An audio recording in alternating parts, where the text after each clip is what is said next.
अस्सलामु अलैकुम वरहमतुल्लाहि वबरकातुहू।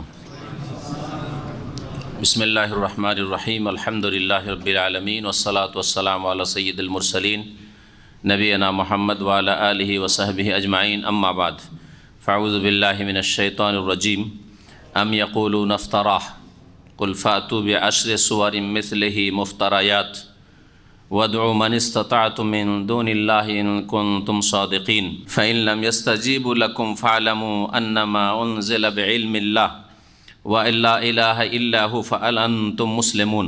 মহান আল্লাহর সমস্ত প্রশংসা যে আল্লাহ পাক রব্বুল আলামিন কোরআনে কারীম নাজিল করেছেন এবং কোরআনে কারীম নাজিল করে সেই যুগের আরবদের যারা মুশরিক ছিল, পৌত্তলিক ছিল, তাদেরকে সর্বপ্রথম ঈমান ইসলামের দাওয়াত দিয়েছেন।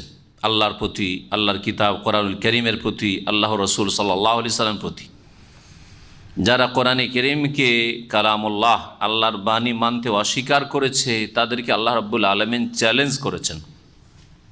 ওই সব আরবদেরকে যারা কোরআনে কারীমের প্রতি ঈমানও নিয়ে আসেনি, আল্লাহ রাব্বুল আলামিন বাণী বলে স্বীকার করে নাই, আল্লাহর রসুলকে অমান্য করেছে এবং কোরআনে কারীমকে মুহাম্মদ সাল্লাল্লাহু আলাইহি সাল্লামের রচিত বলে মিথ্যা অপবাদ দিয়েছে, তাদেরকে আল্লাহ রাব্বুল আলামিন চ্যালেঞ্জ করেছেন যে এই কোরআনের মতো একটি কোরআন তোমরা রচনা করে নিয়ে আসো। যদি মানুষের ক্ষমতার ভিতরে থাকে তাহলে তোমরা তা পারবে, কারণ তোমরা কাব্য রচনায় বড়ই তোমরা পাণ্ডিত্য রাখো, বড়ই যোগ্যতা রাখো। আর সেই যুগটা কাব্য রচনার যুগ ছিল আরবি ভাষায়।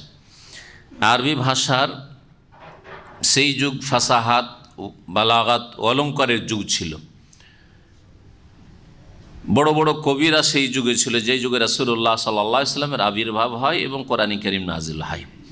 আল্লাহ রাব্বুল আলামিন একটি চ্যালেঞ্জ করেছিলেন যে কোরআনের মতো একটি কোরআন নিয়ে এসো, যেমন সূরা বনী ইসরাঈলের আয়াত নম্বর 88-তে রয়েছে, কুল লা ইন ইজতামাআতিল ইনসু ওয়াল জিন্নু আলা আন ইয়াতু বিমিসলি হাযাল কুরআন লা ইয়াতুনা বিমিসলিহি ওয়ালাউ কানা বা'দুহুম লিবা'দিন যাহিরা।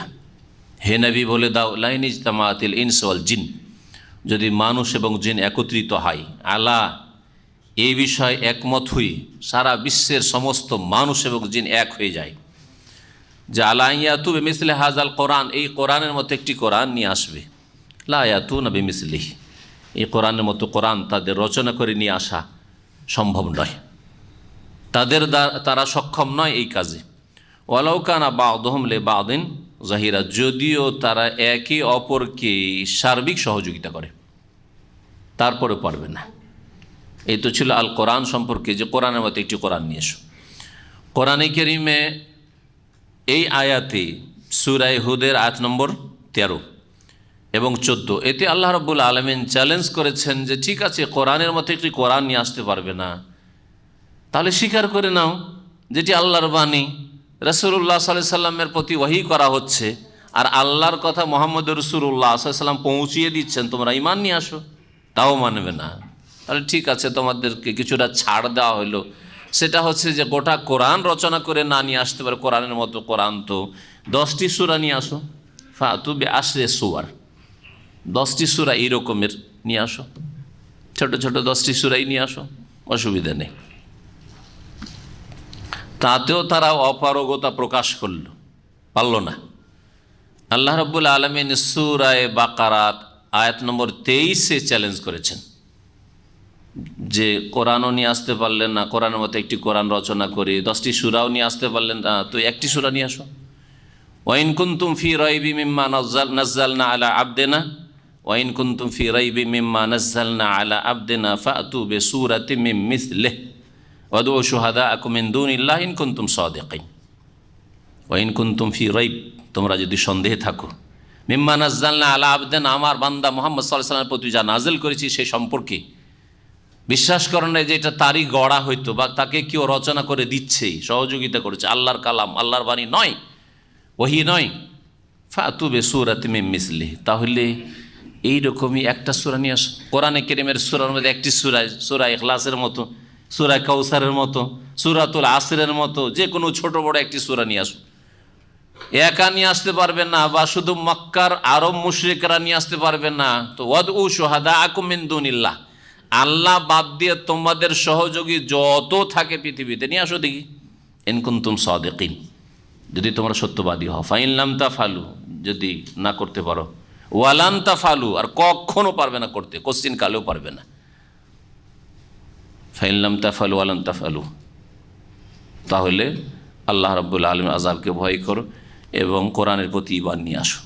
চ্যালেঞ্জ করা হয়েছে 1400 বছর আগে, এখন পর্যন্ত চ্যালেঞ্জ অব্যাহত রয়েছে মুশরিক কাফেরদের জন্য, কিয়ামত পর্যন্ত থাকবে, যে কোরআনে কারীমের প্রতি বিশ্বাস স্থাপন করো যে আল্লাহর বাণী, আল্লাহর ওহী, আর না হলে এইরকম কোনো গ্রন্থ রচনা করে নিয়ে আসো, না হলে 10টি সূরা 10টি চ্যাপ্টার রচনা করে নিয়ে আসো, না হলে একটি সূরা রচনা করে নিয়ে আসো, আর পারবে না।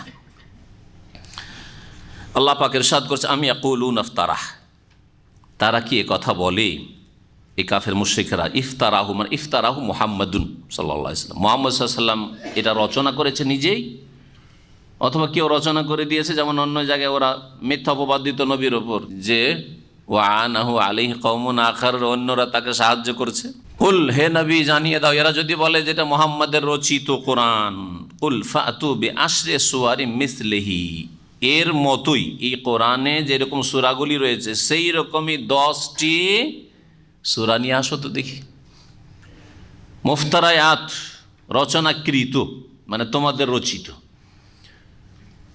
আর যদি একা না পারো, এক দল না পারো, মক্কার মুশরিকরা শুধু পত্তলিকরা তোমরা না পারো আরবরা, তাহলে আরও সারা পৃথিবী থেকে তোমরা সহযোগী খোঁজো। ওয়াদউ মান ইসতাতা'তু মিন দুনিল্লাহ, আর তোমরা আহ্বান করো, ডাকো যাকে তোমরা পারো, যাকে ডাকতে সক্ষম হও, মিন দুনিল্লাহ, আল্লাহকে বাদ দিয়ে। আল্লাহ ছাড়া পৃথিবীতে যে কেউ আছে, মানুষ জিন, ডাকো। ইন কুনতুম সাদিকিন, তোমরা যদি সত্যবাদী হও তোমাদের এই দাবিতে বা এই মিথ্যা অপবাদে, সত্যবাদী নও, তোমরা মিথ্যুক। মহান আল্লাহ বলছেন, ফাইন লাম ইয়াস্তাজিবু লাকুম, সারা পৃথিবীর হে আরব মুশরিকরা, তোমরা সারা পৃথিবীর অন্যান্য কাফের আল্লাহ দ্রোহীদেরকে ডাকলে যে আসো আমাদের সাহায্য করো, কোরআনের মতো একটা কোরআন রচনা করে, বা কোরআনের সূরাগুলির মতো 10টি সূরা রচনা করে, বা একটি সূরা রচনা করে মুহাম্মদ সাল্লাল্লাহু আলাইহি ওয়াসাল্লামকে হারাই, পরাস্ত করি, এই ডাকে যদি সাড়া না দেয়, ফাইন লাম ইয়াস্তাজিবু লাকুম, হে আরব মুশরিকরা, তাহলে এখানে সম্বন্ধ রয়েছে আরব মুশরিকদেরকে, আবু জাহাল, আবু লাহাব, উতবা, শাইবা, রাবিয়া, এদেরকে এই চ্যালেঞ্জ করা হয়েছে যে তোমাদের ডাকে, তোমরা ডাকলে সহযোগিতার জন্য, কিন্তু পৃথিবী তোমাদের সাথ দিল না, কেউ পারল না, সহযোগিতা করতে আসলো না অথবা পারল না। ফালামু, তাহলে ভালো করে জেনে রাখো, যখন সহযোগিতার জন্য কেউ হাত বাড়ালো না, জেনে রাখো ভালো করে, আন্নামা উনজিলা বিইলমিল্লাহ, যে এই কোরআন নাজিল করা হয়েছে আল্লাহর জ্ঞান দ্বারা, বা আল্লাহর জ্ঞান সহকারে, আল্লাহর জ্ঞানের ভিত্তি, আল্লাহর ইলম থেকে। আল্লাহ রাব্বুল আলামিন তা নাজিল করেছেন তার ইলমে। আর কোরআনে কারীমের মূল বিষয়বস্তু হচ্ছে ওয়ালা ইলাহা ইল্লাহু, যে তিনি আল্লাহ ছাড়া আর কোনো সত্য মাবুদ নেই, একমাত্র ইবাদত করবে তার, আর কোনো সত্য মাবুদ নেই। অন্যের যদি উপাসনা করো, ইবাদত করো, তা হচ্ছে বাতিল, ভ্রান্ত। এইরকম কোনো ধর্ম আল্লাহর নাজিলকৃত নেই যেখানে আল্লাহ ছাড়া অন্য কাউকেও পূজনীয় বলা হয়েছে, উপাস্য বলা হয়েছে, মাবুদ বলা হয়েছে, আর তার জন্য কিছু উৎসর্গ করা হয়েছে, এইরকম কোনো মাবুদ নেই। ফাহাল আনতুম মুসলিমুন, তাহলে কি তোমরা আত্মসমর্পণ করবে এই বিষয়ে? যখন চ্যালেঞ্জের মোকাবেলা করতে পারলে না, কোরআনের মতো কোনো একটা গ্রন্থ এরকম রচনা করে আরবি ভাষায় নিয়ে আসতে পারলে না অলঙ্কারপূর্ণ, তাহলে জেনে নাও যে এটা আল্লাহ নাজিল করেছেন। আর এই নাজিলকৃত কিতাবের মূল বিষয়বস্তু হচ্ছে লা ইলাহা ইল্লাল্লাহ, হ্যাঁ, আল্লাহর তৌহিদে উলুহিয়া, তৌহিদে ইবাদত প্রতিষ্ঠা করা। আর এই তৌহিদের ঘোষণা আমি আল্লাহ করে দিলাম, আমার রসুল করলো। আর শোনো, ফাহাল আনতুম মুসলিমুন, তোমরা কি মুসলিম হবে? তোমরা কি আত্মসমর্পণ করবে? তোমরা কি মানবে? যদি আত্মসমর্পণ করো তাহলে তোমরা নিরাপদ হবে। আসলিম তাসলাম। প্রিয় নবী মুহাম্মদ রাসূলুল্লাহ সাল্লাল্লাহু আলাইহি ওয়াসাল্লাম যত রাজা বাদশাগুলিকে চিঠি লিখেছিল ইসলামের দাওয়াত দিয়ে, তাদের কি এই দাওয়াতটাই দিয়েছিলেন যে অমুক শাসক, অমুক দেশের শাসক, আসলিম তাসলাম, আত্মসমর্পণ করো মানে ইসলাম কবুল করো। আত্মসমর্পণ আমার সামনে না, আল্লাহর সামনে আত্মসমর্পণ করো, আল্লাহর কিতাবের সামনে আত্মসমর্পণ করো, আল্লাহ পাকের নাজিলকৃত বিধানের সামনে আত্মসমর্পণ করো। তাসলাম, তাহলে নিরাপদ হয়ে যাবে, দুনিয়া আখেরাতে নিরাপত্তা হাসিল করবি আল্লাহর আযাব থেকে। আর মুসলিমদের যে আদেশ করা হয়েছে আল্লাহ দ্রোহীদের সম্পর্কে, সেই সব থেকে তোমরা নিরাপদ, তোমাদের জান মাল ইজ্জত আবরু সব কিছুই নিরাপদ হবে দুনিয়াতে আল্লাহর আসমানি আযাব থেকে, জমিনি গজব থেকে, আর আখেরাতের আযাব থেকে, জাহান্নামের আগুন থেকে, সব কিছু থেকে তাসলাম, নিরাপদ হয়ে যাবে। ফাহাল আনতুম মুসলিমুন, তোমরা কি আত্মসমর্পণ করবে? তারপরে আল্লাহ রাব্বুল আলামিন এই আয়াতটিতে, আয়াত নম্বর 15 এবং 16, এই দুটি আয়াতে এমন এক শ্রেণীর কথা বলেছেন যারা দুনিয়ার গরজ রাখে ভালো কাজে, কিছু সৎ কাজ করে কিন্তু দুনিয়ার স্বার্থ নিয়ে করে, একদল কোন তাফসীরকাররা বলছেন। আর এক দল এদেরই কাছাকাছি, যারা কিছু সৎ কাজ করে কিন্তু তাতে লোক দেখানো উদ্দেশ্য থাকে, মানুষকে দেখানো অথবা শোনানো। যে কোনো ভালো কাজ, ইবাদত বন্দেগীর ক্ষেত্রে ভালো কাজ, অথবা আখলাক আমলের ক্ষেত্রে ভালো আখলাক চরিত্র ব্যবহার আচার আচরণ কেন করে? দুনিয়ার কিছু গরজে অথবা লোক দেখানো। দান খেরাত সাদকার ক্ষেত্রে লোক দেখানো, লোককে শোনানো। সোমবার বৃহস্পতিবার রোজা রাখে, লোক দেখানো, লোককে শোনানো। তাহাজ্জুদ পড়ে, লোক দেখানো, লোক শোনানো। এইরকমই এগুলি তো মুসলিমদের মধ্যে কিছু লোকেরা রয়েছে, তার রিয়াকার মুসলিম, লোক দেখানো মুসলিম। ইসলামের ইবাদত বন্দেগী করে কিন্তু লোক দেখানো উদ্দেশ্য থাকে। আর কিছু দুনিয়াদার রয়েছে, দুনিয়ার গরজে কিছু কাজ করে, ভালো কাজ করে, জনকল্যাণমূলক কাজ করে, দেশের মানুষকে চিকিৎসার ব্যবস্থা দেয়, রাস্তাঘাট করে দেয়, দেশের মানুষের রুজি রিজিকের জন্য কর্মসংস্থান করে, কাজকর্মের ব্যবস্থা দেয় ইত্যাদি। তারপরে মানুষের উপকার করে, বিভিন্ন ক্ষেত্রে উপকার করে। দেখেন কোনো জায়গায় দুর্যোগ দেখা দিলে বা কোনো রকমের বিপদ আপদ আসলো, ভূমিকম্প হইলো বা এরকম কিছু হইলো, তখন বিভিন্ন কাফের দেশগুলি থেকে জনকল্যাণের কাজে রিলিফে ছুটে আসে, দৌড় দিয়ে আসে।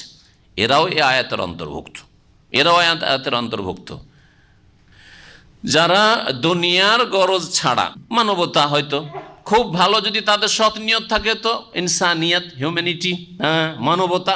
আর না হলে আগেই যদি আমি এখানে অমুক দেশে ভূমিকম্প হয়েছে অথবা অমুক দেশে ক্ষয়ক্ষতি হয়েছে, সুতরাং তাদের রিলিফের প্রয়োজন রয়েছে, আমরা যদি ছুটে আগে যেতে পারি তাহলে আমাদের সারা পৃথিবীতে সুনাম হবে প্রচার মাধ্যমে।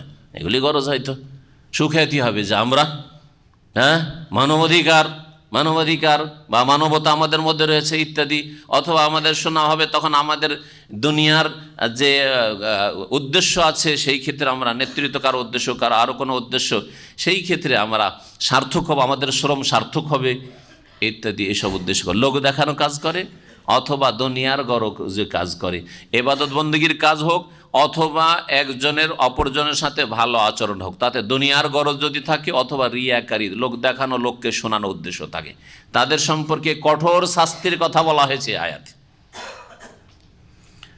এই দুই শ্রেণীকে একসাথে বয়ান করলাম। কোন তাফসীরকাররা বলেছেন যে এই আয়াত নাজেল হয়েছে ইহুদি খ্রিস্টানদের সম্পর্কে অথবা কাফের মুশরিকদের সম্পর্কে, যারা আল্লাহর প্রতি ঈমান রাখে না, যাদের আকীদা এইরকম মুসলিম সমাজের যারা ভ্রান্ত আকীদা বিশ্বাসী, ঈমান ভঙ্গকারী আকীদা বিশ্বাসী, ধর্মকর্ম করে, অনেক নেকির কাজ করে, কিন্তু আকীদায় দরগা ঢুকে আছে, মাজার গৌস কুতুব ঢুকে আছে। তারা দিতে পারে, তারা নিতে পারে, তারা রক্ষা করতে পারে, কিন্তু ওদের অন্য অন্য আমলে দেখবেন যে অনেক ইবাদত করে, ইবাদতগুলির পারিশ্রমিক, কিন্তু মূল ভিত হচ্ছে পারিশ্রমিক পাওয়ার জন্য তাওহীদ, আল্লাহর একত্ব, সহি আকীদা তার নেই, শিরকি আকীদা।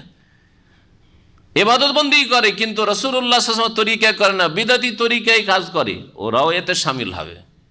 প্রথম সারিতে যেমন ইহুদি নাসারা শরিক হবে। ইহুদি নাসারা কেন শরিক হলো? কারণ আল্লাহ রব্বুল আলমিনের তৌহিদে তাদের বিশ্বাস নেই। আল্লাহর জায়গায় আল্লাহর পুত্র সাব্যস্ত করেছে ওজাইরকে ইহুদিরা, আর ঈসা আলাইহিস সালামকে খ্রিস্টানরা। একত্বের ক্ষেত্রে, তৌহিদের ক্ষেত্রে, তৃতীয়বাদে তাসলিসের আকীদা বিষয় ইন্নাল্লাহ সালেসু সালাসা, তাহলে শিরকি আকীদা ঢুকেছে। শিরক যদি নাও থাকে, ধরে নেন যে কোনো ইহুদি খ্রিস্টান বলছে আমি শিরক করি না, তৃতীয়বাদে বিশ্বাসী না, বহুত্ববাদে বিশ্বাসী না, একত্ব আল্লাহর একত্বে বিশ্বাসী, কিন্তু কালেমা তাইয়্যিবায় দ্বিতীয় অংশ রয়েছে মুহাম্মদ কে রাসূলুল্লাহ। লা ইলাহা ইল্লাল্লাহ হয়তো তার ঠিক আছে, কিন্তু মুহাম্মদ যে রাসূলুল্লাহ এটা বলছে এটা আমাদের জন্য না, এটা আরবদের রাসূল। সুতরাং এই ভ্রান্ত আকীদা নিয়ে তারা যতগুলি ভালো কাজ করবে ইহুদি নাসারা, তারা দুনিয়াতে কিছু পাবে, পরকালে কিছুই পাবে না, জাহান্নামের আগুন ছাড়া এই কথা বলা হয়েছে। দুনিয়াদাররা পাবেন না, রিয়াকার লোক দেখানো লোকেরা পাবে না, ইহুদি খ্রিস্টানরা পাবে না। আর ইহুদি খ্রিস্টানদের পায়ে পা দিয়েছে, ধাপে যারা ধাপ রেখেছে, কদম রেখেছে মুসলিম সমাজের ভ্রান্ত আকীদায় শিরক বিদআতকারীরা, যারা রাসূলুল্লাহ সাল্লাল্লাহু আলাইহি ওয়াসাল্লামের তরিকা ইবাদতবন্দি করলো না, ভালো কাজ অনেক কিছুই করলো কিন্তু ভালো কাজে বিদআত ঢুকিয়ে দিল। নামাজ পড়লো কিন্তু রাসূলুল্লাহ সাল্লাল্লাহু আলাইহি ওয়াসাল্লাম তো তাকবীরে তাহরিমা দিয়ে শুরু করলেন, এরা নামাইতো দিয়ে শুরু করে, ইক্তাদাতু বিহাযাল ইমান দিয়ে শুরু করে, আনা ইমামুল লিমান হাযার আমাল্লামি হাজুর দিয়ে শুরু করে, যায় নামাজের দোয়া দিয়ে শুরু করে। রাসূলুল্লাহ সাল্লাল্লাহু আলাইহি ওয়াসাল্লাম নামাজ পড়ে দেখালেন, সালাম ফিরলে ওয়া তাহলিলু ওয়া তাসলিম শেষ হয়ে যায়, বলছেন না আমাদের মোনাজাত বাকি, কপালে হাত দেওয়া বাকি। কথা বোঝা গেছে? জি হ্যাঁ, এরাও ভালো আমল করলো কিন্তু আকীদা সহি নেই, আকীদা আল্লাহ সম্পর্কে অথবা রাসূলুল্লাহ সাল্লাল্লাহু আলাইহি ওয়াসাল্লামের অনুসরণের ক্ষেত্রে তৌহিদ খারাপ করেছে শিরক দিয়ে, অথবা সুন্নতকে খারাপ করেছে বিদআত দিয়ে, এরাও ওতে শামিল হবে। সুতরাং সাবধান, ইবাদত একমাত্র আল্লাহ পাক রব্বুল আলামিন করবেন, আর তরিকা কার অবলম্বন করবেন? একমাত্র মুহাম্মদ রাসূলুল্লাহ সাল্লাল্লাহু আলাইহি ওয়াসাল্লামের। এত কষ্ট কেন লাগে? আরে কালেমা পড়লাম রাসূলুল্লাহর, আর তরিকা যখন বলি রাসূলুল্লাহ, তো কষ্ট কেন লাগে? আমি তো আশ্চর্য হই যে আমাদের বিদাতি ভাইদের কেন এত কষ্ট লাগে। বরং খুশি হওয়া উচিত, আলহামদুলিল্লাহ আমাদেরকে তো বলেনি হ্যাঁ যে ইবনে তাইমিয়ার তরিকায় চলে যাও, না হয় ইবনে বাজের তরিকায় চলে যাও, না হয় ইমাম বুখারীর তরিকায় চলে যাও। আমরা যেমন অন্য চিশতিয়া, নকশবন্দি, কাদেরিয়া আর সোহরাওয়ার্দী আর মুজাদ্দিদি বলছি, আর রেফাই বলছি, আর সাবিরি বলছি, এরা তার বলছে না যে অমুক তরিকায় চলে যাও, আর অন্য কোনো তরিকার কথা তো বলছে না, একটাই তরিকা বলছে, যেই তরিকার কালেমা সকলেই পড়ছেন, আশহাদু আল্লা ইলাহা ইল্লাল্লাহ ওয়া আশহাদু আন্না মুহাম্মাদান রাসূলুল্লাহ। তো আল্লাহর ওয়াস্তে মুহাম্মদ রাসূলুল্লাহর তরিকায় চলে আসেন। এসব লোকগুলি শামিল হবে যদি কিছু পরিশ্রম মেহনত করে, দুনিয়াতে কিছু আল্লাহ দিয়ে দেবেন, কারণ কারো কাজকে ব্যর্থ করেন না, নিষ্ফল করেন না। আখেরাতে কিছুই দেবেন না, কারণ আখেরাতে পাওয়ার জন্য আকীদা সহি হইতে হবে, হ্যাঁ, ইখলাস থাকতে হবে, তৌহিদ, ইখলাস আর ইত্তিবা, অর্থাৎ রাসূলুল্লাহ সাল্লাল্লাহু আলাইহি ওয়াসাল্লামের অনুসরণ। যারা দুনিয়ার গরজ করে বা লোক দেখানো করে তাদের ইখলাস নেই, যারা ধর্মের নামে শিরিক করে তাদের তৌহিদ নেই, ইখলাস নেই, আর যারা আল্লাহর জন্যই করে ইখলাসও আছে, যেমন অনেক বিদাতীরা, কিন্তু নবীর তরিকা ইবাদতবন্দি করে না, তাদের মধ্যে ইত্তেবা নেই, অনুসরণ, ফলো করতে হবে রাসূলুল্লাহ সাল্লাল্লাহু আলাইহি ওয়াসাল্লাম, তা নেই, যার ফলে দুনিয়াতে কিছু পেয়ে যাবে, আখেরাতে কিছুই পাবে না। আল্লাহ রাব্বুল আলামিন কাউকে একেবারে নিষ্ফল করে দেন না, তাই দুনিয়ায় দিয়ে দিবেন। মান কানা ইউরিদুল হায়াতাদ দুনিয়া, আল্লাহ পাক বলছেন যে যারা পার্থিব জগৎকে উদ্দেশ্য করে।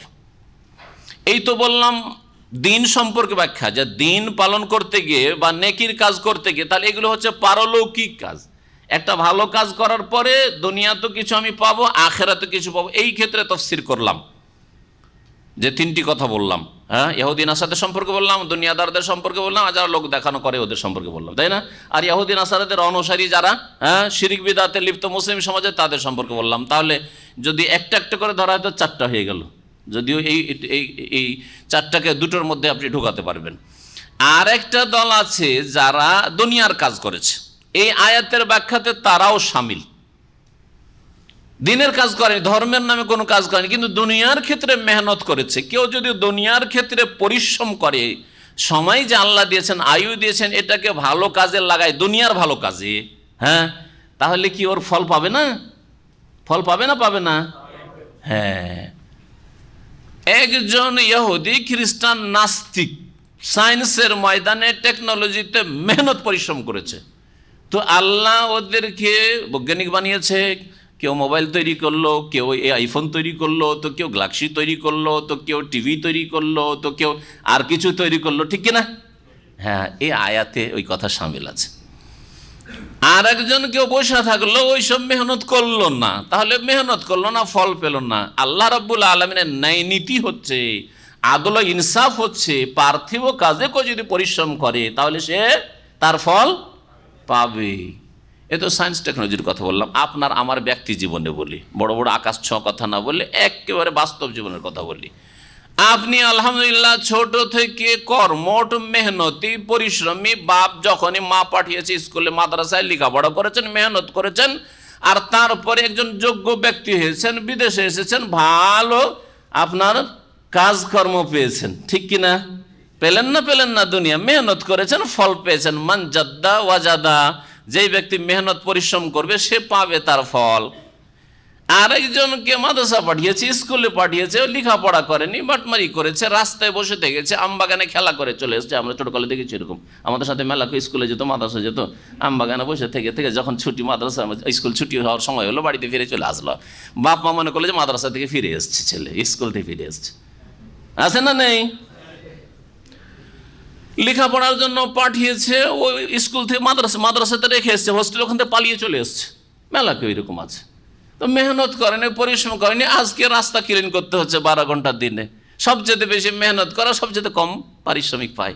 12 ঘন্টা মেহনত করে 300 টাকা পায়, আর কেউ 8 ঘন্টা মেহনত করে 5,000 10,000 পায়। বোঝা গেছে? এই যে মেহনতটা পার্থিব মেহনত, হ্যাঁ, দুনিয়াবি কাজ, এটাকেও আয়াত শামিল। আয়াত খুব গুরুত্বপূর্ণ। আপনার দুনিয়াও সুন্দর করবে, আর আপনার আখেরাত সুন্দর করবে, আপনার তৌহিদও সুন্দর করবে, ইখলাস সুন্দর করবে, আপনার সুন্নতের অনুসরণ ইত্তিবাও সুন্দর করবে। আল্লাহ রাব্বুল আলামিন যেন কোরআনে কারীমের প্রতি জীবনের প্রতিটি ক্ষেত্রে আমল করার তৌফিক দান করেন। মহান আল্লাহ ইরশাদ করেছেন, মান কানা ইউরিদুল হায়াতাদ দুনিয়া, যারা পার্থিব জগৎকে উদ্দেশ্য করে, পার্থিব জগৎ যারা চায়, ইচ্ছা করে, আরাদা ইউরিদ মানে ইচ্ছা করা, ওয়াজিনাতাহা, এবং পার্থিব জগতের শোভা সৌন্দর্য ইচ্ছা করে, যে আমি পার্থিব জগতের সুখ শান্তি চাই, দুনিয়ার শরীরের শান্তি, আর আমার নেতৃত্ব, আমার খ্যাতি, আমার সুনাম ইত্যাদি এসব চাই।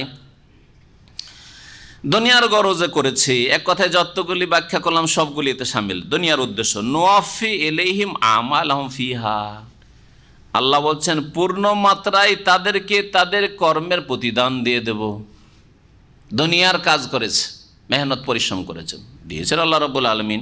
ওয়াহুম ফিহা লা ইউবখাসুন, আর ওদের এই দুনিয়ার ক্ষেত্রে, পার্থিব ক্ষেত্রে কোন রকমের ঘাটতি করা হবে না প্রতিদানে, বদলা। একটা লোক ভালো করে মেহনত করলো, একটি ছেলে স্কুল মাদ্রাসা ভালো মেহনত করলো, পরিশ্রম করলো, ব্রেনকে ক্ষয় করলো, আর তারপরে ভালো আলেম হইতে পারলো না, ভালো একজন ডাক্তার হইতে পারলো না, ভালো একজন ইঞ্জিনিয়ার হইতে পারলো না, এইটা হবে না। একজন লোক ইবাদত বন্দেগী আল্লাহর সন্তুষ্টির জন্য তৌহিদের ভিত্তিতে, ইখলাসের ভিত্তিতে, রাসূলের তরিকায় করলো, তাকে আল্লাহ ফল দেবেন ওই রকম। আর একজন লোক দুনিয়ার গরজে, খ্যাতির জন্য, আমার যদি সুনাম হয়ে যায় তা আমি একটা সাধারণ পরিবারের লোক, একটা মন্ত্রী হইতে পারবো, বড় বড় স্বপ্ন, কিন্তু বড় স্বপ্ন নিয়ে আছে, আর ওই স্বপ্নকে বাস্তবায়ন করার জন্য যদি মেহনত পরিশ্রম করে, আল্লাহ বলছেন ওয়াহুম ফিহা লা ইউবখাসুন, কোনো ঘাটতি হবে না। আপনি টার্গেট পুরা করার জন্য মেহনত করেন, পরিশ্রম করেন, টার্গেটে পৌঁছে দিতে পারবেন। কিন্তু দুনিয়ার গরজে শুধু করেছেন, আখেরাতকে গরজ করেননি, উপেক্ষা করেছেন। আল্লাহর সন্তুষ্টি আপনার গরজ ছিল না, আল্লাহর আযাবের ভয়ে করেননি, আল্লাহর নিয়ামত পাওয়ার জন্য করেননি, জান্নাত লাভের জন্য করেন নাই। তাহলে কি হবে? উলাইকাল্লাযিনা লাইসা লাহুম ফিল আখিরা, এইরকমই যারা সায়েন্টিস্ট, যারা বৈজ্ঞানিক, যারা চিন্তাবিদ, যারা বুদ্ধিজীবী, দুনিয়ার গরজে বুদ্ধিজীবী বলা হবে, বৈজ্ঞানিক বলা হবে, আর বড় স্পেশালিস্ট আর কনসালটেন্ট ইত্যাদি দুনিয়ার খ্যাতির জন্য করেছে, এরা দুনিয়াতে পেয়ে যাবে ওয়াহুম ফিহা লা ইউবখাসুন, আর আখিরাতের তো কিছুই করেনি, আল্লাহর সন্তুষ্টির জন্য কিছু করে নাই, তার ইবাদত বন্দেগী নেই, পরকাল সম্পর্কে ভয় নেই, জান্নাত লাভের উদ্দেশ্য ছিল না, জাহান্নামের ভয় ছিল না। উলাইকাল্লাযিনা লাইসা লাহুম ফিল আখিরাতি ইল্লান নার, এইসব ওই লোকেরা যাদের জন্য আখিরাতে জাহান্নামের আগুন ছাড়া আর কিছুই নেই। সুবহানাল্লাহ। দুনিয়ার কত বড় বড় বৈজ্ঞানিক হয়েছে, দুনিয়ায় কত কি আবিষ্কার করেছে, আর দুনিয়ার শীর্ষস্থানীয় নেতা হয়েছে, দুনিয়ার সবচেয়ে বড় দাদা হইতে পেরেছে। তারপরে আল্লাহ বলছেন উলাইকাল্লাযীনা লাইসা লাহুম ফিল আখিরাতি ইল্লান নার, আখিরাতে তাদের জন্য জাহান্নামের আগুন ছাড়া আর কিছুই নেই। সুবহানাল্লাহ। আল্লাহুম্মা আজিরনা মিনান নার। আল্লাহ জাহান্নামের আযাব থেকে আমাদের রক্ষা করেন। ওয়া হাবিতা মা সানাউ ফিহা, আর দুনিয়াতে পৃথিবীতে যা কিছু তারা করেছিল তা নিষ্ফল হয়ে যাবে। দুনিয়া যে এত কিছু করেছিল, সায়েন্স আর টেকনোলজি, আর বড় বাগ্মী বক্তা, আর বড় নেতা, রাষ্ট্রপতি আর প্রধানমন্ত্রী, আর অমক আর তমুক, আর বীর প্রধান সেনাপতি ইত্যাদি সব যে হয়েছিল, বলছে যে সব কিছু নিষ্ফল হয়ে যাবে। আখিরাতে কিয়ামতের মাঠে আসলে শেষ হয়ে গেছে, আর কিছু নেই তাদের কাছে। অবাতেলু মা কানু ইয়ামালুন, আর যা কিছু তারা কর্ম পৃথিবীতে আমল করেছিল তা তাদের ব্যর্থ হয়ে যাবে, ব্যর্থ হয়ে যাবে। আখিরাতে সব ব্যর্থ, নিষ্ফল, দুটো শব্দ আল্লাহ ব্যবহার করেছেন। হাবেতা নিষ্ফল হয়ে যাবে, কোনো ফল আখিরাতে পরকালে পাবে না, আর বাতিল ক্যান্সেল হয়ে যাবে, ব্যর্থ হয়ে যাবে, কোনো কিছুই তা থেকে পাবে না। আল্লাহ রাব্বুল আলামিন আমাদের হেফাজত করেন। রব্বানা আতিনা ফিদ দুনিয়া হাসানা ওয়া ফিল আখিরাতি হাসানা ওয়া কিনা আযাবান্নার। আল্লাহ আমাদেরকে আখিরাতকে এক নম্বর রাখার তৌফিক দান করেন। দুনিয়া থেকে আল্লাহ যেন আমাদের বঞ্চিত না করেন। হালাল দুনিয়াতে আল্লাহ যেন বরকত দান করেন, আর তাতেই যেন আমাদের প্রশান্তি দান করেন। আফামান কানা আলা বাইয়িনাতিন মির রাব্বিহি ওয়া ইয়াতলুহু শাহিদুম মিনহু মিন ক্বাবলিহি কিতাব মূসা ইমামান ওয়া রাহমাহ উলাইকা ইউমিনুনা বিহি। এই আয়াতে আল্লাহ রাব্বুল আলামিন আল্লাহর দ্বীন সম্পর্কে, সত্য দ্বীন, দ্বীন ইসলাম, এবং এই দ্বীন ইসলাম মানব জাতির মগজে স্পষ্ট করে ঢুকিয়ে দেওয়ার জন্য যেই কাজগুলি আল্লাহ করেছেন সেই কাজগুলি আল্লাহ উল্লেখ করেছেন। তিনটি বিষয় উল্লেখ করেছেন এই আয়াতে, তিনটি বিষয় আল্লাহ রাব্বুল আলামিন উল্লেখ করেছেন। এই আয়াতের তাফসিরেও দুটি বক্তব্য রয়েছে তফসিরকারদের। বহু আয়াত এরকম রয়েছে যে দুটি তিনটি তাফসির করা হয়েছে। এটা হয়তো পারে কেউ বলছে এই তফসির, কেউ বলছে এই তফসির, কেউ বলছে এটার ব্যাখ্যা এই। একটি তফসির প্রথম বয়ান করি। আল্লাহ রাব্বুল বলছেন আফামান কানা আলা বাইয়িনাতিন মির রাব্বি, আচ্ছা বলো তো যেই ব্যক্তি তার প্রতিপালকের পক্ষ থেকে সুস্পষ্ট দলিল প্রমাণের ওপর বিদ্যমান। বাইয়ানা মানে সুস্পষ্ট দলিল প্রমাণ, আল্লাহর পক্ষ থেকে সুস্পষ্ট দলিল প্রমাণের উপর বিদ্যমান যেই ব্যক্তি, এই দলিল প্রমাণ কি? ইমাম ইবনে কাসির রহমতুল্লাহ আলাইহি তফসির ইবনে কাসিরে, যেটা খুব প্রসিদ্ধ তফসির এবং যতগুলি তফসির রয়েছে তার মধ্যে কোরআনে কারীমের তফসির আয়াত দিয়ে, কোরআন দিয়ে, আর রসুলের হাদিস দিয়ে, আর সাহাবায়ে কেরামের আসার দিয়ে, এই যতগুলি তফসির তার মধ্যে সবচেয়ে ভালো তফসির এটি। তিনি বলছেন যে বাইয়ানা মির রাব্বিহি মানে হচ্ছে মানুষের সুস্থ প্রকৃতি, ফিতরাতে সালিমা, মানুষের কি সুস্থ প্রকৃতি, যেই প্রকৃতির ওপর আল্লাহ রাব্বুল আলামিন প্রত্যেক শিশুকে সৃষ্টি করেছেন। প্রিয় নবী মুহাম্মদ রাসূলুল্লাহ সাল্লাল্লাহু আলাইহি ওয়াসাল্লামের হাদিস রয়েছে কুল্লু মাউলুদিন ইউলাদু আলাল ফিতরা, প্রত্যেক শিশু জন্মায় কিসের ওপর? ফিতরাত মানে সুস্থ প্রকৃতির ওপর। সুস্থ প্রকৃতি, কোনো রোগ নেই, ভাইরাস নেই, একেবারে ক্লিন, পরিষ্কার পরিচ্ছন্ন হয়ে তার মগজে আল্লাহর কথা আছেই অলরেডি। এমন না যে দিতে হবে তাহলে হবে, আছেই, যদি বিকৃত না করা হয়, যদি ডানে বামে বিভ্রান্ত না করা হয় তো আছে, আল্লাহ ঢোকানো আছে, পরকাল ঢোকানো আছে। আমার পিছনে আমার সৃষ্টিকর্তা, আমার রব, আমার খালেক, মালিক এবং মাবুদ একজন আছেন, সর্বশক্তিমান। আর প্রত্যেক সৃষ্টি অসহায়, এক জায়গায় গিয়ে অক্ষম হয়ে যায়। দুনিয়ার সমস্ত সৃষ্টি যতই বড় নেতা হোক না কেন, দেখেন আমার আপনার গায়ে যতটা জোর আছে 40, 50, 100 কেজি পর্যন্ত উঠাইতে পারবো, তারপরে অক্ষম, ঠিক না? পাহাড় পর্বত, আসমান জমিন, সূর্য চন্দ্র, তাপ যতটা আলো দেওয়ার ক্ষমতা, ওর একটা সীমানা আছে, ওখানে গিয়ে অক্ষম।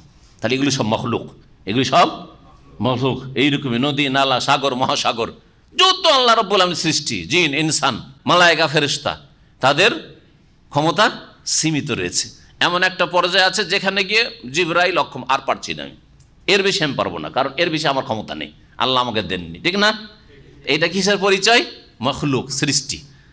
ফেরেশতা মখলুক, সূর্য মখলুক, চন্দ্র মখলুক, আসমান জমিন মখলুক, হ্যাঁ, আব্দুল কাদের জিলানী মখলুক, সৃষ্টি, এক জায়গায় গিয়ে অসহায়, অক্ষম। মোহাম্মদ রসুল্লাহ সাল্লাল্লাহু আলাইহি সাল্লাম সাইয়্যিদুল মুরসালিন খাতামুন নবীন, আল্লাহর সৃষ্টি মখলুক, আল্লাহর বান্দা, এক জায়গায় গিয়ে তিনি অক্ষম, তাই দাঁত শহীদ হয়ে যাচ্ছে, তাই মাথা জখম হয়ে যাচ্ছে, তাই তায়েফে গিয়ে যে আশা নিয়ে গেছিলেন নিরাশ হয়ে চলে আসতে হচ্ছে, ঠিক কিনা? জি হ্যাঁ, জি। যদি এগুলি না হয়তো তার জীবনে যেখানে গিয়েছেন সেখানে, যেখানে গেছেন সেখানে সাকসেস আর সাকসেস, কোনো জায়গায় গিয়ে কোনো ক্ষয়ক্ষতি হয়নি, তাহলে তো আরও রব বানিয়ে ফেলতো।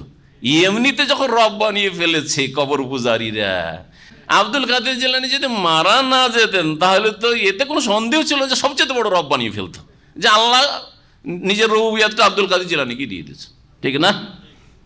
বলেন দেখি। তো প্রত্যেক মখলুকের ক্ষমতা এক জায়গায় গিয়ে কি হয়ে যায়? স্টপ হয়ে যায়, থেমে যায়, আর নাই আমার কাছে, ব্যাস শেষ।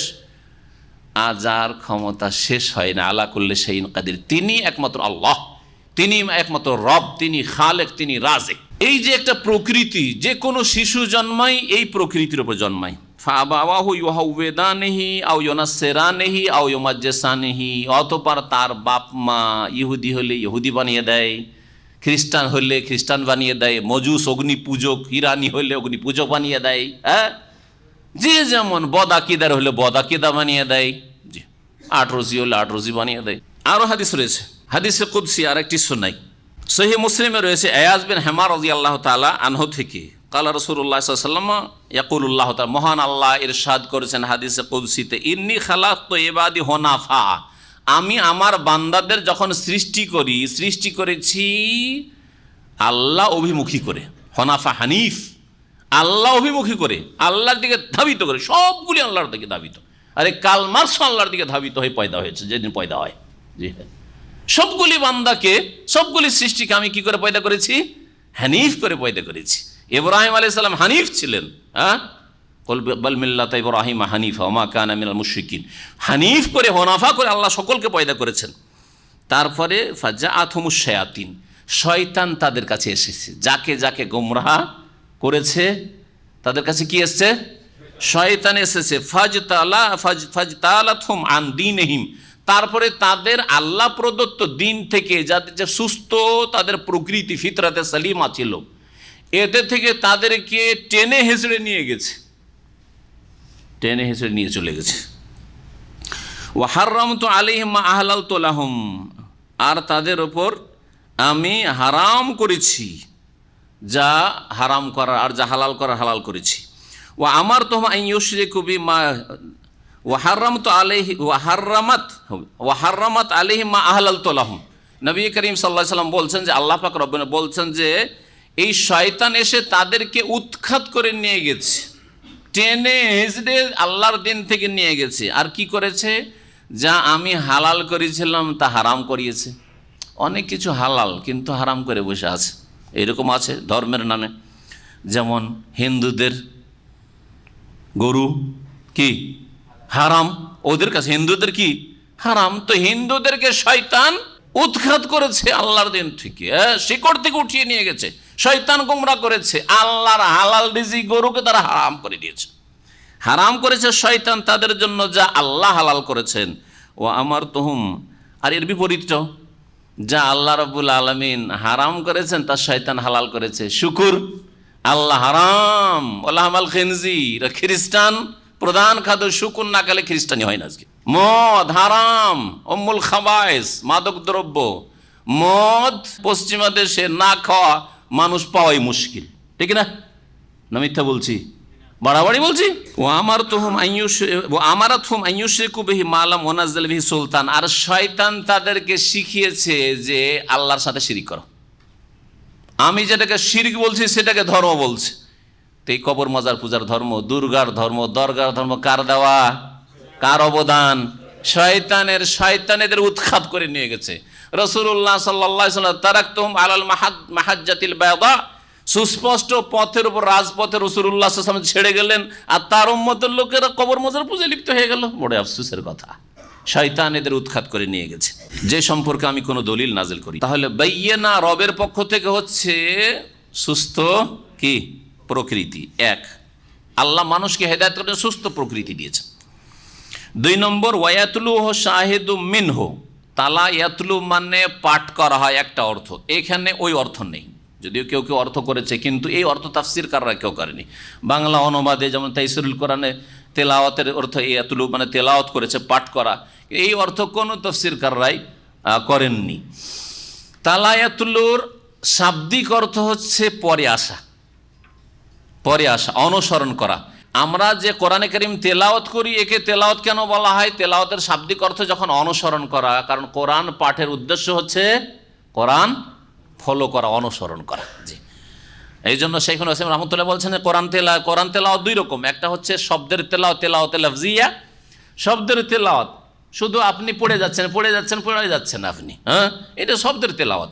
আর একটা হচ্ছে তেলাওয়াতে হাকিকিয়া বা তেলাওয়াতে মানবিয়া, হ্যাঁ, অর্থের দিক থেকে আর সত্যিকার অর্থে তেলাওয়াত। সেটা হচ্ছে কোরআন কারীমের শুরু থেকে শেষ পর্যন্ত, সূরাতুল ফাতিহা থেকে সূরা নাস পর্যন্ত জীবনের প্রতিটি ক্ষেত্রে বাস্তবায়ন করা, আমল করা, এটা হচ্ছে আসল তেলাওয়াত।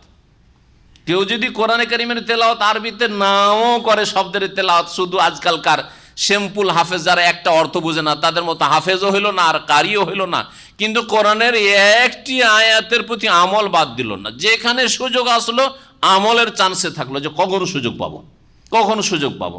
আল্লাহ বলেছেন, হ্যাঁ, যে ওয়াল জারিজিল কুরবা, আত্মীয়দের সাথে আর প্রতিবেশীর সাথে, ওয়াল জারিল জুনুবি ওয়াবনিস সাবিল ইত্যাদি ইত্যাদি। একটা উদাহরণস্বরূপ বলছি, তাহলে কখনো সুযোগ পাবে একটা মুসাফিরের সাহায্য করতে পারবো। মুসাফির যা নিঃস্ব, সব কিছু নেই তার কাছে, বাড়ি যেতে পারে না, কখন সাহায্য করবো? কোরআনের কথা, হ্যাঁ, কখন এই সুযোগ পাবো যে ইন্নামা নুতইমুকুম লিওয়াজহিল্লাহ ওয়া ইউতইমুনা আত-তাআমা আলা হুব্বিহি মিসকিনাও ওয়া ইয়াতীমা ওয়া আসিরা। মিসকিন, ইয়াতীম, আসির। মিসকিনকে তো ফকির যেখানে পেয়ে যাচ্ছে মিসকিন পেয়ে যাচ্ছে, ঠিক না? ভিক্ষুক ফকির মিসকিন পেয়ে যাচ্ছে, অভাবী পেয়ে যাচ্ছে, কিন্তু ইয়েতিম হয়তো আপনার গ্রামে ইয়েতিম নেই। চান্স আছেন যখন ইয়েতিম একটা পাবো, খোঁজ পাবো যে একটি ইয়েতিম, সেই ইয়েতিমের প্রতিপালন করবো আমি। তো কোরআনের প্রতি আমল করলেন আপনি, শুধু তেলাওয়াত করে রেখে দিলেন, আর সারা জীবনে একটি ইয়েতিমকে 10টা টাকা দেওয়ার তৌফিক হলো না, ইয়েতিমের ভরণ পোষণ দেওয়ার তৌফিক হলো না, ইয়েতিমটাকে পড়িয়ে আপনার ছেলের মতো মানুষ করার তৌফিক হলো না।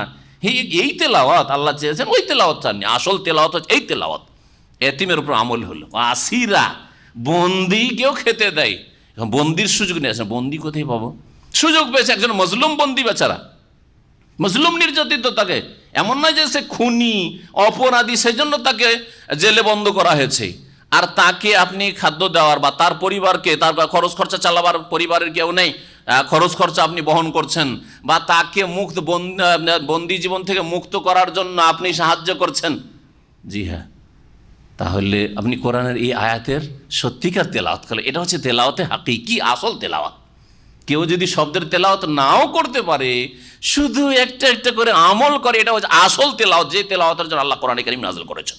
ওয়ায়াতলুহু শাহিদুম মিনহু, মানে তারপরে এতলুহু, তারপরে কিসের পরে? ওই যে আল্লাহর পক্ষ থেকে সুস্পষ্ট দলিল প্রমাণের ওপর ওই ব্যক্তি রয়েছে, আর তারপরে মানে ওই ব্যক্তির সাথে, তালায়াতুল সাথে, যেটা পরে হয় সেটা সাথে হয়, তার সাথে আল্লাহর পক্ষ থেকে একজন সাক্ষীও রয়েছে বা একটি সাক্ষীও রয়েছে।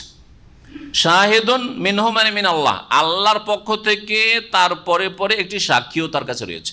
তাহলে আল্লাহর পক্ষ থেকে সুস্পষ্ট দলিল প্রমাণের উপর বিদ্যমান। 2 নম্বর, আল্লাহর তরফ থেকে তারপরে পরে একটি সাক্ষীও রয়েছে। কি সাক্ষী? এই সাক্ষী মানে কি? এই সাক্ষী একদল তাফসীরকাররা বলছেন কোরআনুল কারীম। এক তো সুস্থ ফিতরাত, এই ফিতরাতকে কেউ বিকৃত করে দুর্গা দরগায় নিয়ে যেতে পারেনি, নাস্তিক বানাইতে পারেনি। ওই ফিতরাতের মানুষ হয়েছে, বাপ মা ঠিক ছিল, মুসলিম ছিল, সই আকীদার লোক ছিল, আর তারপরে কোরআন কারীম আল্লাহ নাজিল করেছে, কোরআন কারীম শিখলো, আমল করা শুরু করলো। অথবা রাসূলুল্লাহ সাল্লাল্লাহু আলাইহি ওয়াসাল্লাম কে বলছেন যে শাহিদ রাসূলুল্লাহ সাল্লাল্লাহু আলাইহি ওয়াসাল্লাম, তারপরে রাসূলুল্লাহ আদর্শ পেয়ে গেল, কোরআন এবং হাদিস পেয়ে গেল, কোরআন এবং হাদিস অনুসারে চলতে শুরু করলো। সুস্থ ফিতরাত সালিমা ছিল। আর 2 নম্বরে ওয়ায়াতলুহু শাহিদুম মিনহু, কোরআন অথবা রাসূলুল্লাহ সাল্লাল্লাহু আলাইহি ওয়াসাল্লামের জীবন, আর দুটোই কোরআন এবং সুন্নাহকে আঁকড়ে ধরার কথা হাদিসে রয়েছে, তাহলে গোমরা হবে না।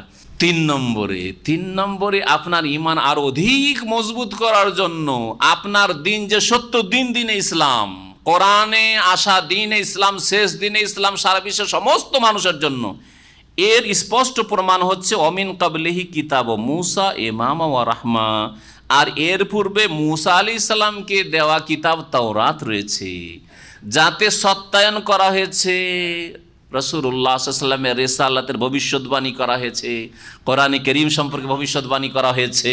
জি, তো তাতেও তোমাদের জন্য হিদায়াত রয়েছে, হ্যাঁ, তাতেও তোমাদের জন্য দিক নির্দেশনা রয়েছে। আপনি বলুন, যদি বেদ পুরাণে মুহাম্মদ সাল্লাল্লাহু আলাইহি সাল্লাম সম্পর্কে কথা থাকে, তাওরাতে ভবিষ্যদ্বাণী থাকে, ইনজিলে ভবিষ্যদ্বাণী থাকে, তাহলে রাসূলুল্লাহ সাল্লাল্লাহু আলাইহি ওয়াসাল্লাম আর কোরআনে কারীমের হক্কানিয়তের সত্য হওয়ার দলিল নয় কি? অবশ্যই দলিল। এটা 3 নম্বরে আল্লাহ বলছেন আমিন কাবলিহি, আর এর পূর্বে মানে কোরআনের পূর্বে আর রাসূলুল্লাহ সাল্লাল্লাহু আলাইহি ওয়াসাল্লামের রিসালাতের পূর্বে কিতাব মুসা, মুসা আলাইহিস সালামের গ্রন্থ তাওরাত ইমাম ওয়া রাহমা, যা হচ্ছে ইমাম মানে দিক নির্দেশনা। ইমাম কি করে? ইমাম মানে যে সামনে থাকে, ইমাম যা করেছে তাই আপনি করেছেন, তো ইমাম মানে এখানে হচ্ছে দিক নির্দেশনা। ওয়া রাহমা, এবং সেটা হচ্ছে করুণা, সেটা হচ্ছে করুণা, রহমত আল্লাহর পক্ষ থেকে।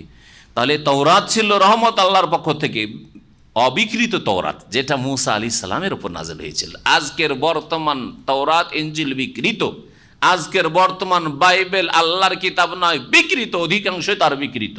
সেই জন্য বোঝাই মুশকিল যে তাতে কোনটি কথা আল্লাহ পাকের রয়েছে। হ্যাঁ, যেটার সত্যায়ন কোরআন করছে সেটাকে বলবো হ্যাঁ, কোরআনে যে তৌহিদের কথা রয়েছে, কোরআনে যে হক কথাটি রয়েছে, কোরআনে যে ভালো কথাটি রয়েছে, সেটাই যদি তাওরাত ইনজিলে থাকে, বাইবেলে থাকে, তাহলে বলবো হ্যাঁ এই কথাগুলি আল্লাহর, এই কথাগুলি মুসা আলাইহিস সালামের, এই কথাগুলি ঈসা আলাইহিস সালামের। আর বাকি যেটা কোরআনের সাথে সাংঘর্ষিক হবে, হ্যাঁ, ইসলামিক আদর্শের সাথে, ইসলামী আকীদার সাথে সাংঘর্ষিক হবে, আল্লাহ রাব্বুল আলামিনের শানের খেলাফ হবে, আম্বিয়া রাসূলগণের মান ইজ্জতের খেলাফ হবে, মিথ্যাবাদ তাতে রয়েছে, এই তাওরাত বিকৃত, তওরাতে বিকৃত, ইনজিলে কি নাই? দাউদ আলাইহিস সালামের উপর মিথ্যা তহমত, হ্যাঁ, যে কোনো ব্যক্তিকে সেনাপতি করে জিহাদের ময়দানে পাঠিয়ে তার বিবিকে হরণ করলো, বিয়ে করলো। লূত আলাইহিস সালাম নাউজুবিল্লাহ জিনায় লিপ্ত হল মেয়েদের সাথে। সুলাইমান আলাইহিস সালামের রাজত্বই চলতো আংটির বলে, সেহর জাদু দিয়ে। এই সব কথা বিকৃত তওরাত ইনজিলে আছে। সুতরাং কখনো এটি আল্লাহর কিতাব নয়, ভালো করে মনে রাখবেন। কখন এই নজরে দেখবেন না যে এগুলি আল্লাহর কিতাব, এগুলি আল্লাহর কিতাব না। আল্লাহর কিতাব ছিল, তারা নষ্ট করে ফেলেছে, বরবাদ করে ফেলেছে, বিকৃত করেছে, শব্দকে বিকৃত করেছে, আর তারা অর্থকে বিকৃত করেছে। তবে তাতে যেসব কথাগুলি এমন রয়েছে যেগুলি সমর্থন কোরআন এবং হাদিসে রয়েছে, সেগুলি ঠিক আছে, কারণ সেগুলি আল্লাহ রাব্বুল আলামিন সাব্যস্ত রেখেছেন। উলাইকা ইউমিনুনা বিহি, এরাই সত্যিকার অর্থে আল্লাহর প্রতি ঈমান নিয়ে এসছে। এই 3টি কথা, যে সুস্থ প্রকৃতির উপর রয়েছে, আর তারপরে তার কাছে কি রয়েছে? সাক্ষী মানে কোরআন এবং রসুলের আদর্শ রয়েছে, আর কি রয়েছে? তার দিনের সত্যতার প্রমাণ রয়েছে, তাওরাত ইনজিলে ভবিষ্যদ্বাণী রয়েছে। এতগুলি দলিল প্রমাণ যার কাছে আছে, আমরা পড়াশোনা করে আলহামদুলিল্লাহ মুসলিম, তো যারা পড়াশোনা করে মুসলিম তার ইসলাম, আর একটা লোক কিছু পড়লো না, জাতিগত শুধু মুসলিম, কত পার্থক্য! কিছু বুঝে না যে ফিতরাতে ইসলাম কি, ইসলামের ফিতরাতি কি, আর কোরআন আর রসুলের আদর্শই বা কি, আর তারপরে তাওরাত ইনজিলে বা বেদ পুরাণে মুহাম্মদ সাল্লাল্লাহু আলাইহি ওয়াসাল্লাম সম্পর্কে ভবিষ্যৎবাণী আছে, এই বাকি কিছুই বুঝে না, তার ঈমান কোথায়? আর একজন পড়াশোনা করা লোক যে বুঝে, তার ঈমান কোথায়? আল্লাহ পাক বলছে এরাই সত্যিকার মুমিন। কিন্তু ওমাই ইয়াকফুর বিহি মিনাল আহজাব, আর বিভিন্ন দল গোত্র থেকে যারাই তা অস্বীকার করবে, এই আল্লাহ প্রদত্ত দিন কোরআনে কারীমকে অস্বীকার করবে, রাসূলুল্লাহ সাল্লাল্লাহু আলাইহি সাল্লামকে অস্বীকার করবে, আল্লাহর রাজকৃত দিনকে অস্বীকার করবে। অমাই, যে কেউ, আর মিনাল আহজাব, বিভিন্ন দল থেকে, মানে সারা পৃথিবীতে যত দল উপদল রয়েছে, যে কেউ, ইহুদি হোক, খ্রিস্টান হোক, হিন্দু হোক, বৌদ্ধ হোক, জৈন হোক, শিখ হোক, নাস্তিক হোক, আস্তিক হোক, দুর্গা পূজারী হোক আর দুর্গা পূজারী হোক, ওমাই ইয়াকফুর বিহি মিনাল আহজাব, সারা পৃথিবীর মানুষকে আর জিনকে এই আয়াতে শামিল করা হয়েছে। সুতরাং এই আয়াত নবী করিম সাল্লাল্লাহু আলাইহি সাল্লাম এবং কোরআনে কারীমের দাওয়াতের ব্যাপকতার আওতাভুক্ত, তারাও শামিল। অর্থাৎ আল কোরআনের প্রতি যদি কেউ বিশ্বাস না করে, আল কোরআনের কেউ বাস্তবায়ন না করে, রাসূলুল্লাহ সাল্লাল্লাহু আলাইহি ওয়াসাল্লামের প্রতি ঈমান না নিয়ে আসে, লা ইলাহা ইল্লাল্লাহর শাহাদাত না দেয়, মুহাম্মদুর রাসূলুল্লাহর শাহাদাত না দেয়, আর পরকালে বিশ্বাসী না হয়, দিন ইসলাম জানিয়ে এসেছে তা যদি বিশ্বাস না করে আর তা পালন না করে, তাহলে ফান্নারু মাউইদু, তাহলে জাহান্নামের আগুন হচ্ছে তার প্রতিশ্রুতি স্থল। মাউইদ, মাউইদ মানে অ্যাপয়েন্টমেন্ট, জি আজকালকার ইংরেজি ভাষায়, ওয়াদার স্থান, প্রতিশ্রুতির স্থান বা প্রতিশ্রুতির সময়। তো জাহান্নাম হচ্ছে তাদের প্রতিশ্রুতি স্থল, অর্থাৎ জাহান্নামে তাদের যেতে হবে, এতে কোনো সন্দেহ নেই। যেমন ইন্নী রাসূলুল্লাহ ইলাইকুম জামিআ, আমি সমস্ত মানুষের জন্য রসুল হয়ে এসেছি, ওমা আরসালনাকা ইল্লা কাফাতাল লিন্নাস, এগুলি নবী সাল্লাল্লাহু আলাইহি ওয়াসাল্লাম সারা বিশ্বের সমস্ত মানুষের জন্য রসুল হওয়ার দলিল। তেমনি এই আয়াত দলিল যে কোরআন এবং রসুল মানা ছাড়া কোনো মানুষের নাজাত নেই। এই মর্মেই তো নবী করিম সাল্লাল্লাহু আলাইহি ওয়াসাল্লাম বলেছেন মুসা আলাইহিস সালাম সম্পর্কে সহিহ মুসলিমে আবু মুসা আশআরী রাদিয়াল্লাহু তাআলা আনহু থেকে বর্ণিত, ওয়াল্লাযী নাফসি বিয়াদি, সেই আল্লাহর কসম করে বলছি যার হাতে আমার প্রাণ রয়েছে, লা ইয়াসমাউ বি আহাদুম মিন হাযিহিল উম্মতি ইয়াহুদিয়ুন ওয়ালা নাসরানিয়ুন সুম্মা লা ইউমিনু বি ইল্লা দাখালান নার। আমার সম্পর্কে যে কেউ শুনতে পাবে এই জাতি হতে, ইহুদি হোক অথবা খ্রিস্টান হোক, ইহুদি খ্রিস্টান বলে বাকিগুলোকে শামিল করা হয়েছে, কারণ ইহুদি খ্রিস্টান আহলি কিতাব, তুলনামূলক মুশরিক, অগ্নি পূজক আর মূর্তি পূজক চাইতে কাছে, কারণ ওদের কাছে আসমানি কিতাব আছে। বলা যাবে যে তাওরাত ইনজিল তাদের আসমানি কিতাব, যদিও বিকৃত, হ্যাঁ, কিন্তু অন্য অন্য কিতাব ধর্ম গ্রন্থগুলি আসমানি কিতাব নাই, বেদ আসমানি কিতাব নাই। জি, বৌদ্ধদের গ্রন্থ আসমানি কিতাব নাই। তো এই জন্য বিশেষ করে নবী করিম সাল্লাল্লাহু আলাইহি ওয়াসাল্লাম বলেছেন, ইহুদি হোক, নাসরানি হোক, হিন্দু হোক আর মজুসি হোক, যদি আমার সম্পর্কে শুনতে পাই, খবর পেল যে মুহাম্মদ নামে একজন শেষ রাসূল এসেছেন, কোরআন নামের একটি গ্রন্থ নাজেল হয়েছে তার উপর, সুম্মা লা ইউমিনু বি, তারপরেও আমার প্রতি ঈমান নিয়ে আসলো না, বিশ্বাস স্থাপন করলো না, তাহলে কি হবে? ইল্লা দাখালান নার, তাহলে সে কি করবে? কোথায় যাবে? জাহান্নামে প্রবেশ করবে, জাহান্নামে প্রবেশ করবে। আরও প্রিয় নবী মুহাম্মদ রাসূলুল্লাহ সাল্লাল্লাহু আলাইহি ওয়াসাল্লাম মূসা আলাইহিস সালাম সম্পর্কে বলেছেন, জানা আছে না? ওয়াল্লাহি, ওমর শুনে রাখো, তুমি তাওরাত পড়ছো, ওয়াল্লাহি আল্লাহর কসম করে বলছি, লাউ কানা মূসা হাইয়ান, মূসা আলাইহিস সালাম যদি আজকে জীবিত থাকতো, যার উপর তাওরাত নাযিল হয়েছে, মা ওয়াসিয়াহু ইল্লা ইয়াত্তাবিয়ানি, তাহলে আমার অনুসরণ করা ছাড়া, আমার পেছনে পেছনে চলা ছাড়া, আমার নিয়ে আসা দিন মানা ছাড়া, কোরআন মানা ছাড়া তার কোনো উপায় ছিল না, কোনো উপায় ছিল। মা ওয়াসিয়াহু, নিরুপায়, সে কখনো নাজাত পেত না। জি, এই জন্য শেষ জামানায় যখন ঈসা আলাইহিস সালাম আসবেন, তখন কোরআন দিয়েই বিচার করবেন, রসুলের হাদিস দিয়ে ফয়সালা করবেন, এবং তিনি একজন মুসলিম হবেন, যেমন অন্য অন্য মুসলিমরা রয়েছে, মুসলিম হয়ে তিনি ইসলামের বিধিবিধান পালন।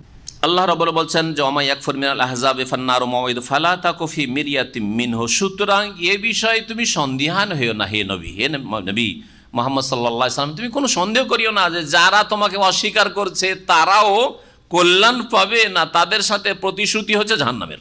ইন্নাহুল হাক্কু মির রাব্বিক, নিঃসন্দেহে এই কোরআন হচ্ছে চিরসত্য তোমার রবের পক্ষ থেকে, প্রতিপালকের পক্ষ থেকে। ওয়ালাকিন্না আকসারান নাস লা ইউমিনুন, তবে অধিকাংশ মানুষ অবিশ্বাসী, বিশ্বাস করতে চায় না। ওমান আযলামু মিম্মান ইফতারা আলাল্লাহি কাযিব, ওর চাইতে বড় জালেম কে হইতে পারে যে এই ব্যক্তি বা যারা আল্লাহর সম্পর্কে মিথ্যা রচনা করে। ইফতারা আলাল্লাহি কাযিবা, আল্লাহ সম্পর্কে কি করে? মিথ্যা রচনা করে। কথা ব্যাপক।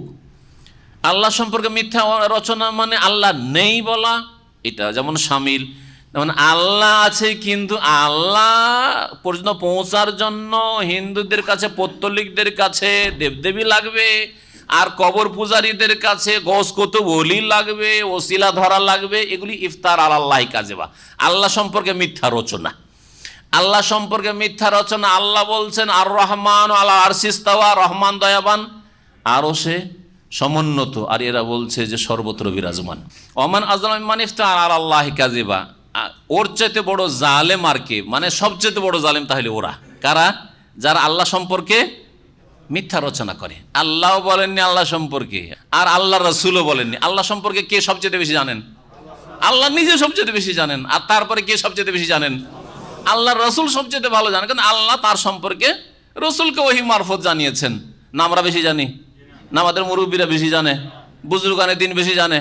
আরে হেল্লাজ বেশি জানে না রসুল্লাহ বেশি জানে? হ্যাঁ, তো হেল্লাজ বেশি, আনাল হক আনাল হক, আমার মধ্যে আল্লাহ, এইটা ঠিক না রসুল্লাহর দিন ঠিক? বলেন দেখি।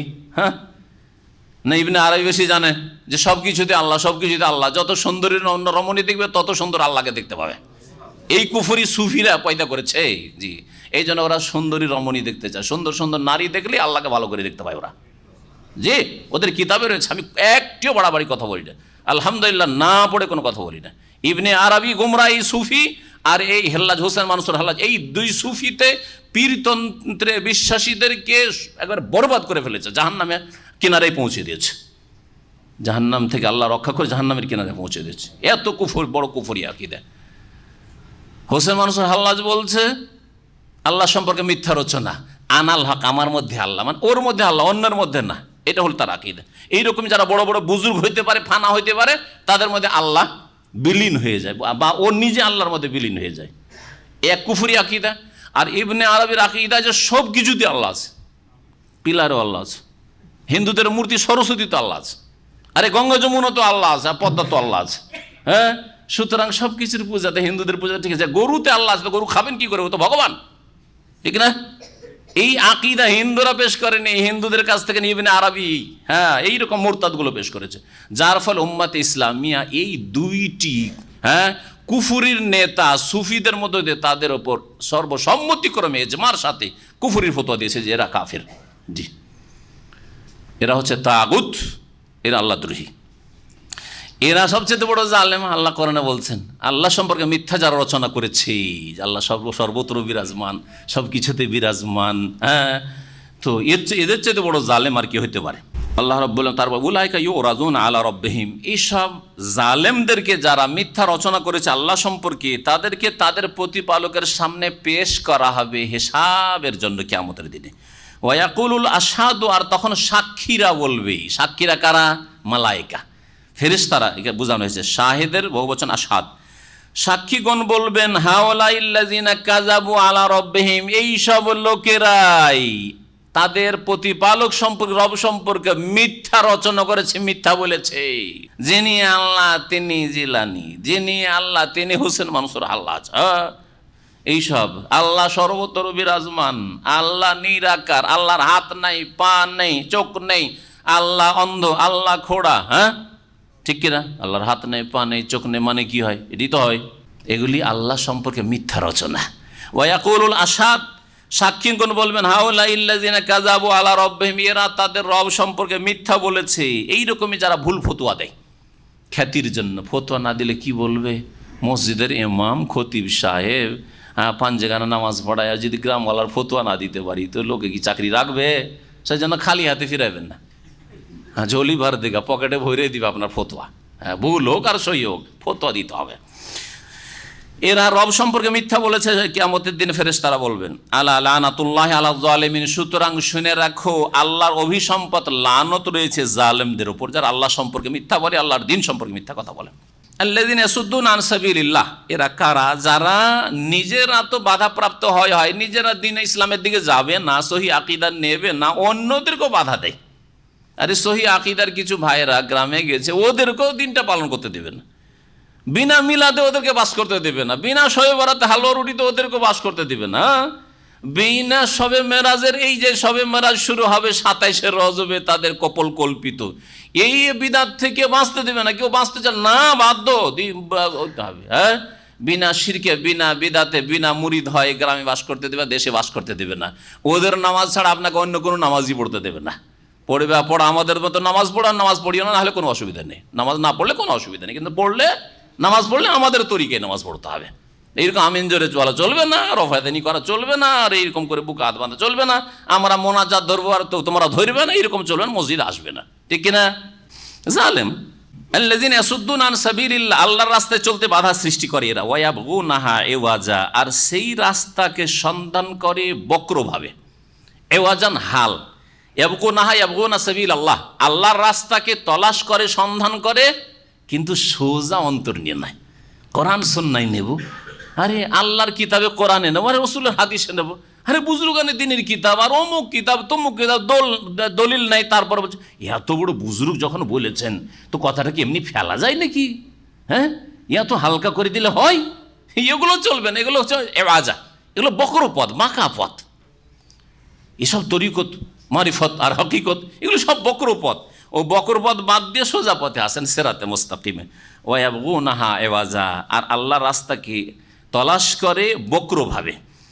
ওয়াহুম বিল আখিরাতি হুম কাফিরুন, আর তারা পরকাল সম্পর্কে অস্বীকারী ছিল। কিছু কাফের এমনও আছে যারা পরকালকে অস্বীকার করত। আর মুসলিম সমাজে যারা বিদআতপন্থী বক্রপথ অবলম্বন করে, পরকাল বিশ্বাস করলেও পরকাল বিশ্বাস করলেও তারা সহি আকীদা নেই, যার ফলে এই আয়াতের কিছু অংশ তাদের ওপর ফিট হচ্ছে, আর পুরোপুরি যারা কাফের তাদের উপর ফুল ফিট হচ্ছে। দেখবেন যে কোরআন এবং হাদিসে বক্রপথ অবলম্বন করা আর একটা দিক, যে স্পষ্ট দলিল বাদ দিয়ে অস্পষ্টটা মানবে, স্পষ্ট দলিল বাদ দিয়ে অস্পষ্টটা মানবে। আল্লাহ বলছেন নবীকে ইন্নাকা তুমি মৃত, হ্যাঁ, আর এরা বলছে না হায়াতুন নবী। কিসে বলছে? শহীদদেরকে যে আল্লাহ জীবিত বলেছেন। আরে শহীদকে জীবিত বলে, আর নবী সম্পর্কে কি বলেছেন? হ্যাঁ, মৃত। তো মৃতটা একবার অস্বীকার, সেই জন্য স্পষ্টটা বাদে অস্পষ্ট, অস্পষ্টের পিছনে পড়া। অস্পষ্ট তাহলে সমন্বয় আছে, এই নয় যে কোরআনে আবার দ্বন্দ্ব আছে, দ্বন্দ্ব নেই, কিন্তু সাহাবাই কেরাম তাবেইন তাবেইন যেভাবে বুঝেছেন ওইভাবে বুঝতে হবে। রাসূলুল্লাহ সাল্লাল্লাহু আলাইহি ওয়াসাল্লাম সম্পর্কে আজকাল কেউ মারা গেছেন বলছে বড় বেয়াদব ওয়াহাবি আছে, রসুল মারা গেছেন বলছে, আর মা এসা বলছেন, হ্যাঁ, সব সাহাবাই কেরাম বলছেন মাতা রসুল্লাহ, রসুল মারা গেছেন, ওটা বেয়াদবি হলো না? আজকালকার যুগে ওই সাহাবীরা থাকলে এদেরকেও হাবি বানিয়ে দিত এরা, ঠিক না? উলাইকা লাম ইয়াকুনু মুজিজিনা ফিল আরদ, এরা সেই সব লোক, এই কাফেররা যারা আল্লাহ বিশ্বাসী নয় বা আল্লাহর একত্বে বিশ্বাসী নয়, বাঁকা রাস্তা তলাশ করে সোজা রাস্তা বাদ দিয়ে, পরকাল সম্পর্কে অবিশ্বাসী, গাফিল, এরা পৃথিবীতে আল্লাহ রাব্বুল আলামিনকে হারাতে পারবে না। উলাইকা, এরা লাম ইয়াকুনু মুজিজিনা, হারাতে পারবে না, অপারগ করে দিতে পারবে না, ফিল আরদে, পৃথিবীতে আল্লাহকে। আল্লাহ কথাটি এখানে উজ্জ্বল, লাম ইয়াকুনু মুজিজিনা আল্লাহ ফিল আরদ। যেমন কোরআনে কারীম অন্য আয়াতে রয়েছে, সূরা জিনে রয়েছে, হ্যাঁ, ওয়ান্না জানান্না আল্লাহ নজিজাল্লাহ ফিল আরদ, নজিজাল্লাহ, আল্লাহকে হারিয়ে দেওয়া, আল্লাহকে অপারগ করে দেওয়া, পৃথিবীর যে কোনো, হ্যাঁ, শাসন ক্ষমতার মালিককে অপারগ করে দেওয়া যেতে পারে। পারলো না আপনাকে, এমন চালাক আপনি, আপনাকে পারলো না, হচ্ছে না, দীর্ঘদিন পারলো না, বা কখনোই পারলো না, হয়তো সারা জীবনটাই পারলো না, কিন্তু আল্লাহ রাব্বুল আলামিনের ক্ষেত্রে আল্লাহ পারবেন না, অপারগ বানাতে পারবে। কোনো ক্ষেত্রে দুনিয়াতে ধরলেন না, সেজন্য আখেরাতে ধরতে পারবেন না, হ্যাঁ, মওতের পরে উঠাইতে পারবেন না, না, সব করতে সক্ষম আল্লাহ। ওমা কানা লাহুম মিন দুনিল্লাহি মিন আউলিয়া, আর তাদের জন্য আল্লাহ ছাড়া অন্য কোনো পৃষ্ঠপোষক নেই, পৃষ্ঠপোষক নেই যে সে কিয়ামতের দিনে, হাসরের দিবসে, বিচার দিবসে তাদেরকে রক্ষা করবে। হিসাব যারা তাদের পূজনীয় ছিল, উপাস্য ছিল, আর তাদের গৌস কুতুব ছিল, তারা সব উধাও হয়ে যাবে, কোথাও খুঁজে পাবে না। ইউদাফ লাহুমুল আযাব, তাদের জন্য পরকালে শাস্তিকে দ্বিগুণ করা হবে। মা কানু ইয়াস্তাতিউনা সামআ ওয়া মা কানু ইবসিরুন, কারণ তারা পার্থিব জগতে শুনতে পারত না ভালো কথা। মা কানু ইয়াস্তাতিউনা সামআ মানে ভালো কথা, কোরআনের কথা, রসুলের হাদিসের কথা, দলিলের কথা, হক কথা, তৌহিদের কথা, সুন্নতের কথা শুনলে গায়ের জ্বালা হইতো, শুনতে পারতো না। ওমা কানু ইবসিরুন, আর দেখতেও পারতো না, তারা দেখতেও পারতো না, বা ওই লোকগুলিকে দেখতে পারতো না। দেখেন, এটা হচ্ছে যত ভ্রান্ত কাফের মুশরিকি হোক, আর নাস্তিক হোক, আর বেদিন হোক, আর মুসলিম সমাজের বিদাতপন্থীরা হোক, সহি আকীদার লোককে দেখতেই পারে না। হ্যাঁ, সহি আকীদার লোককে দেখতেই পারে না, দেখলে গায়ে জ্বালা। মা কানু ইয়াস্তা, শুনতেও পারে না তাদের কথা, গায়ের জ্বালা, আর দেখতেও পারে না, বরদাস্ত হয় না যে সামনে কেউ পড়ে, দেখলে আরে সুবহানাল্লাহ, এমন ভাবে দেখে যে মনে হচ্ছে যে ও চোখ দিয়ে খেয়ে ফেলবে। কিন্তু খেয়ে ফেলা সম্ভব হইতো, হ্যাঁ, তো বিনা পানিতে গিলেই খেত। হ্যাঁ, ওয়া ইয়াকাদুল্লাযিনা কাফারু লা ইউযলিকুনাকা বিআবসারিহিম, আল্লাহ বলছে, হে নবী, তোমার ওপর এমন চোখ গরমায় এরা যে মনে হচ্ছে তোমাকে আছাড় দিয়ে ফেলে দিবে, চোখ মেরে তোমাকে, হ্যাঁ, বদনজর লাগিয়ে, যদি তাদের পক্ষে সম্ভব হইতো। তো এইরকম অবস্থা, গায়ের জ্বালা তাদের হয়, শুনতেও পারে না আর দেখতেও পারে না তাদেরকে। উলাইকাল্লাযিনা খাসিরু আনফুসাহুম, এরাই সেই সব লোকেরা, খাসিরু আনফুসাহুম, যারা নিজেদেরকে ক্ষতিগ্রস্ত করেছে। ওয়াদাল্লা আনহুম মা কানু ইফতারুন, আর যা কিছু তারা রচনা করেছিল তা তাদের থেকে উধাও হয়ে যাবে। দেবদেবী রচনা করেছিল, উধাও হয়ে যাবে। ওসিলা রচনা করেছিল, সব উধাও হয়ে যাবে। কোনো ওসিলা সেখানে কাজে আসবে না, একমাত্র রাসূলুল্লাহ সাল্লাল্লাহু আলাইহি সাল্লামের শাফাআত ছাড়া। এবং যেসব লোকের শাফাআতের আল্লাহ অনুমতি দেবেন, কিন্তু শাফাআত কার জন্য হবে? দুটো শর্তের সাথে, শাফাআতকারীকে অনুমতি, আর যার জন্য সুপারিশ করা হবে তার ক্ষেত্রে অনুমতি, আর তার উপর সন্তুষ্টি আল্লাহ রাব্বুল আলামিনের, তার উপরই শাফাতে। এই নয় যে গায়ের জোরে সেখানে বড় বড় জাহাজ আর স্টিমার নিয়ে দৌড় দিবে, ছুটবে, আর সবকে উঠিয়ে নিয়ে ঘাম থেকে উদ্ধার করে জান্নাতে ঢোকাই দিবে। এইসব কিচ্ছা কাহিনী যা আছে সুফিদের কিতাব, এগুলো তাদের মন গড়া কথা। গায়ের জ্বালার কথা শুনতেও পারে না আর দেখতেও পারে না। এর একটা দিক আজকাল ইসলাম দ্রোহীরা, দাড়ি দেখলে গায়ের জ্বালা। জি, হিন্দু কোনো অসুবিধা নেই, হ্যাঁ, ইহুদি নাসারা কোনো অসুবিধা নেই, কিন্তু দাড়ি দেখলে এক মোনাফেক বাতিনি, হ্যাঁ, এই মুসলিম সমাজে আছে যারা দাড়ি দেখলে সবচেয়ে বেশি জ্বালা। সুবহানাল্লাহ, দাড়ি দেখলে এত জ্বালা তাদের গায়ের হয় যে হিন্দু খ্রিস্টানদের এত জ্বালা হয় না। এই মুনাফিকদের নিশ্চয়ই তাদেরকে চেনেন আপনারা, হ্যাঁ। আর অনেক দিনই ভাইদেরকে দাড়ি রাখতে দেয় না। দাড়ি রাখলে তাদের বেতন কম, হিন্দু হলে বেতন বেশি, খ্রিস্টান হলে বেতন বেশি, ইহুদি হলে বেতন বেশি। জি, এগুলো কাল্পনিক কথা বলছে না, শুনে বলছে। এবং চিনি অনেক ভাইদেরকে যাদের দাড়ির কারণে তাদের বেতন অনেক 500, 700, 800 টাকা কম রাখা হয়েছে। দাড়িটা এখন মন্ডন করে এসে তোমার বেতন 2000 করবো, দিচ্ছে এখন 1200, জানি। জি হ্যাঁ, সে মুনাফিক। এরা দেখতেও পারে না, শুনতেও পারে না হক কথা, আর হকপন্থীকে দেখতে বরদাস্ত করতে পারে না। এইরকমই দেখেন আজকাল আল্লাহ দ্রোহী শক্তিগুলি, দেখেন উলঙ্গ হয়ে মহিলারা, হ্যাঁ, শালীনতাহীন, এক উলঙ্গ হয়ে একবারে বলা যেতে পারে চলাফেরা করছে, কোনো অসুবিধা নেই। কিন্তু বোরখা দেখলে গায়ের জ্বালা, বরদাস্ত হয় না। হিজাব দেখলে বরদাস্ত হয় না তাদের, দাড়ি দেখলে তাদের বরদাস্ত হয় না, টাকনার নিচে, টাকনার ওপরে কাপড় দেখলে বরদাস্ত হয় না, টাকনার নিচে করেন কোনো অসুবিধা নেই। সুবহানাল্লাহ, এইগুলি হচ্ছে আল্লাহর শত্রু, আল্লাহর দিনের শত্রু, আল্লাহ রসুলের শত্রু, ইসলামের শত্রু। এদের আর মুসলিমদের শত্রুদের অবস্থা কোরআনে কারিমে আল্লাহ ওদের আসল চিত্র তুলে ধরেছে। মা কানু ইয়াস্তাতিউনা সামআ ওয়া মা কানু ইবসিরুন। এরা শুনতেও পারতো না আর এরা দেখতেও পারতো না। দেখলেও গায়ের জ্বালা আর শুনলেও এদের গায়ের জ্বালা হয়। ভালো করে চিনে রাখেন এসব দুশ্মনকে। উলাইকাল্লাযিনা খাসিরু আনফুসাহুম, এরা নিজেরাই ক্ষতিগ্রস্ত। চিন্তা করবেন না কয়দিনের ক্ষতি করবে আমাদের, হ্যাঁ, কত টাইম আমাদের ক্ষতি, দুনিয়ার কিছু ক্ষতি করতে পারে, এরা চিরকালই ক্ষতিগ্রস্ত। ওয়াদাল্লা আনহুম মা কানু ইফতারুন, তারা যা কিছু রচনা করেছিল তারা মন গড়া, তা সব কিছু উধাও হয়ে যাবে। লা জারামা, এতে কোনো সন্দেহ নেই, লা জারামা নিশ্চিত, কোনো সন্দেহ নেই। আন্নাহুম ফিল আখিরাতি হুমুল আখসারুন, পরকালে তারাই সর্বাধিক ক্ষতিগ্রস্ত। তারা তো শুধু ক্ষতিগ্রস্ত না, সবচেয়ে বেশি ক্ষতিগ্রস্ত। পক্ষান্তরে সৎকর্মশীল মুমিনরা, ইন্নাল্লাযীনা আমানু ওয়া আমিলুস সালিহাত, নিঃসন্দেহে যারা ঈমান নিয়ে এসেছে, বিশ্বাস স্থাপন করেছে, আল্লাহ যা বিশ্বাস করতে বলেছেন, ওয়া আমিলুস সালিহাত, আর তাদের ঈমান অনুযায়ী ভালো কাজগুলি করেছে, ওয়া আখবাতু ইলা রাব্বিহিম, এবং তারা তাদের প্রতিপালকের সামনে বিনয়ী হয়েছে। ইখবাত মানে বিনয়ী হওয়া, খুশু। ইখবাত মানে আল্লাহর দিকে ঝাঁপিয়ে পড়া, আল্লাহ অভিমুখী হয়েছে, দুনিয়া অভিমুখী নয়, পেটমুখী নয়, পয়সামুখী নয়, নেতৃত্বমুখী নয়, হ্যাঁ, বরং পাপমুখী নয়, বরং আল্লাহ অভিমুখী হয়েছে। উলাইকা আসহাবুল জান্নাহ, ওরাই হচ্ছে জান্নাতের অধিবাসী। হুম ফিহা খালেদুন, তারা সেখানে চিরকাল বসবাস করবে। মাসালুল ফরিকাইন কাল আমা ওয়াল আসাম্মি ওয়াল বাসির ওয়াস সামি হাল ইয়াস্তাওয়িয়ানি মাসালা। আল্লাহ পাক রব্বুল আলামিন এই যে এর আগে দুটি আয়াতে দুই শ্রেণীর লোকের কথা বলেন। এক শ্রেণী হচ্ছে আল্লাহ দ্রোহী, আল্লাহর দুশ্মন, আল্লাহর দিনের দুশ্মন, সহি আকিদার দুশ্মন, সুন্নতের দুশ্মন। আর আরেক দল হচ্ছে যারা আল্লাহ রব্বুল আলমিনের দোস্ত বন্ধু, আল্লাহর দিনের বন্ধু, আল্লাহর দিনকে ভালোবাসে, আল্লাহ রসুলকে ভালোবাসে, আল্লাহর দিনের বিধিবিধানকে ভালোবাসে। সুতরাং দাড়িওয়ালা লোক দেখলে ভালোবাসে, নামাজি লোক দেখলে ভালোবাসে, আল্লাহ ভীরু দেখলে ভালোবাসে, সহি আকিদার লোককে ভালোবাসে, সুন্নতের অনুসারীকে ভালোবাসে, যেখানকারই হোক না কেন, টাকনার উপরে কাপড় দেখলে ভালোবাসে, নেক আমল এক কথা দেখলে ভালোবাসে, নেক লোকদেরকে ভালোবাসে। জি, এই দুটো দল সম্পর্কে আল্লাহ বলছেন মাসালুল ফারিকাইন, এই দুটো দলের দৃষ্টান্ত, উপমা। কাল আমা, অন্ধের মতো, ওয়াল আসাম, আর বধির, বহিরা লোকের মতো, বধির আসাম, ওয়াল বাসির ওয়াসামি, আর আরেক শ্রেণীর লোক হচ্ছে, হ্যাঁ, দৃষ্টিশক্তি সম্পন্ন, বাসির যে চোখে দেখে, ওয়াসামি আর যে শ্রবণ শক্তি সম্পন্ন লোক, শোনে।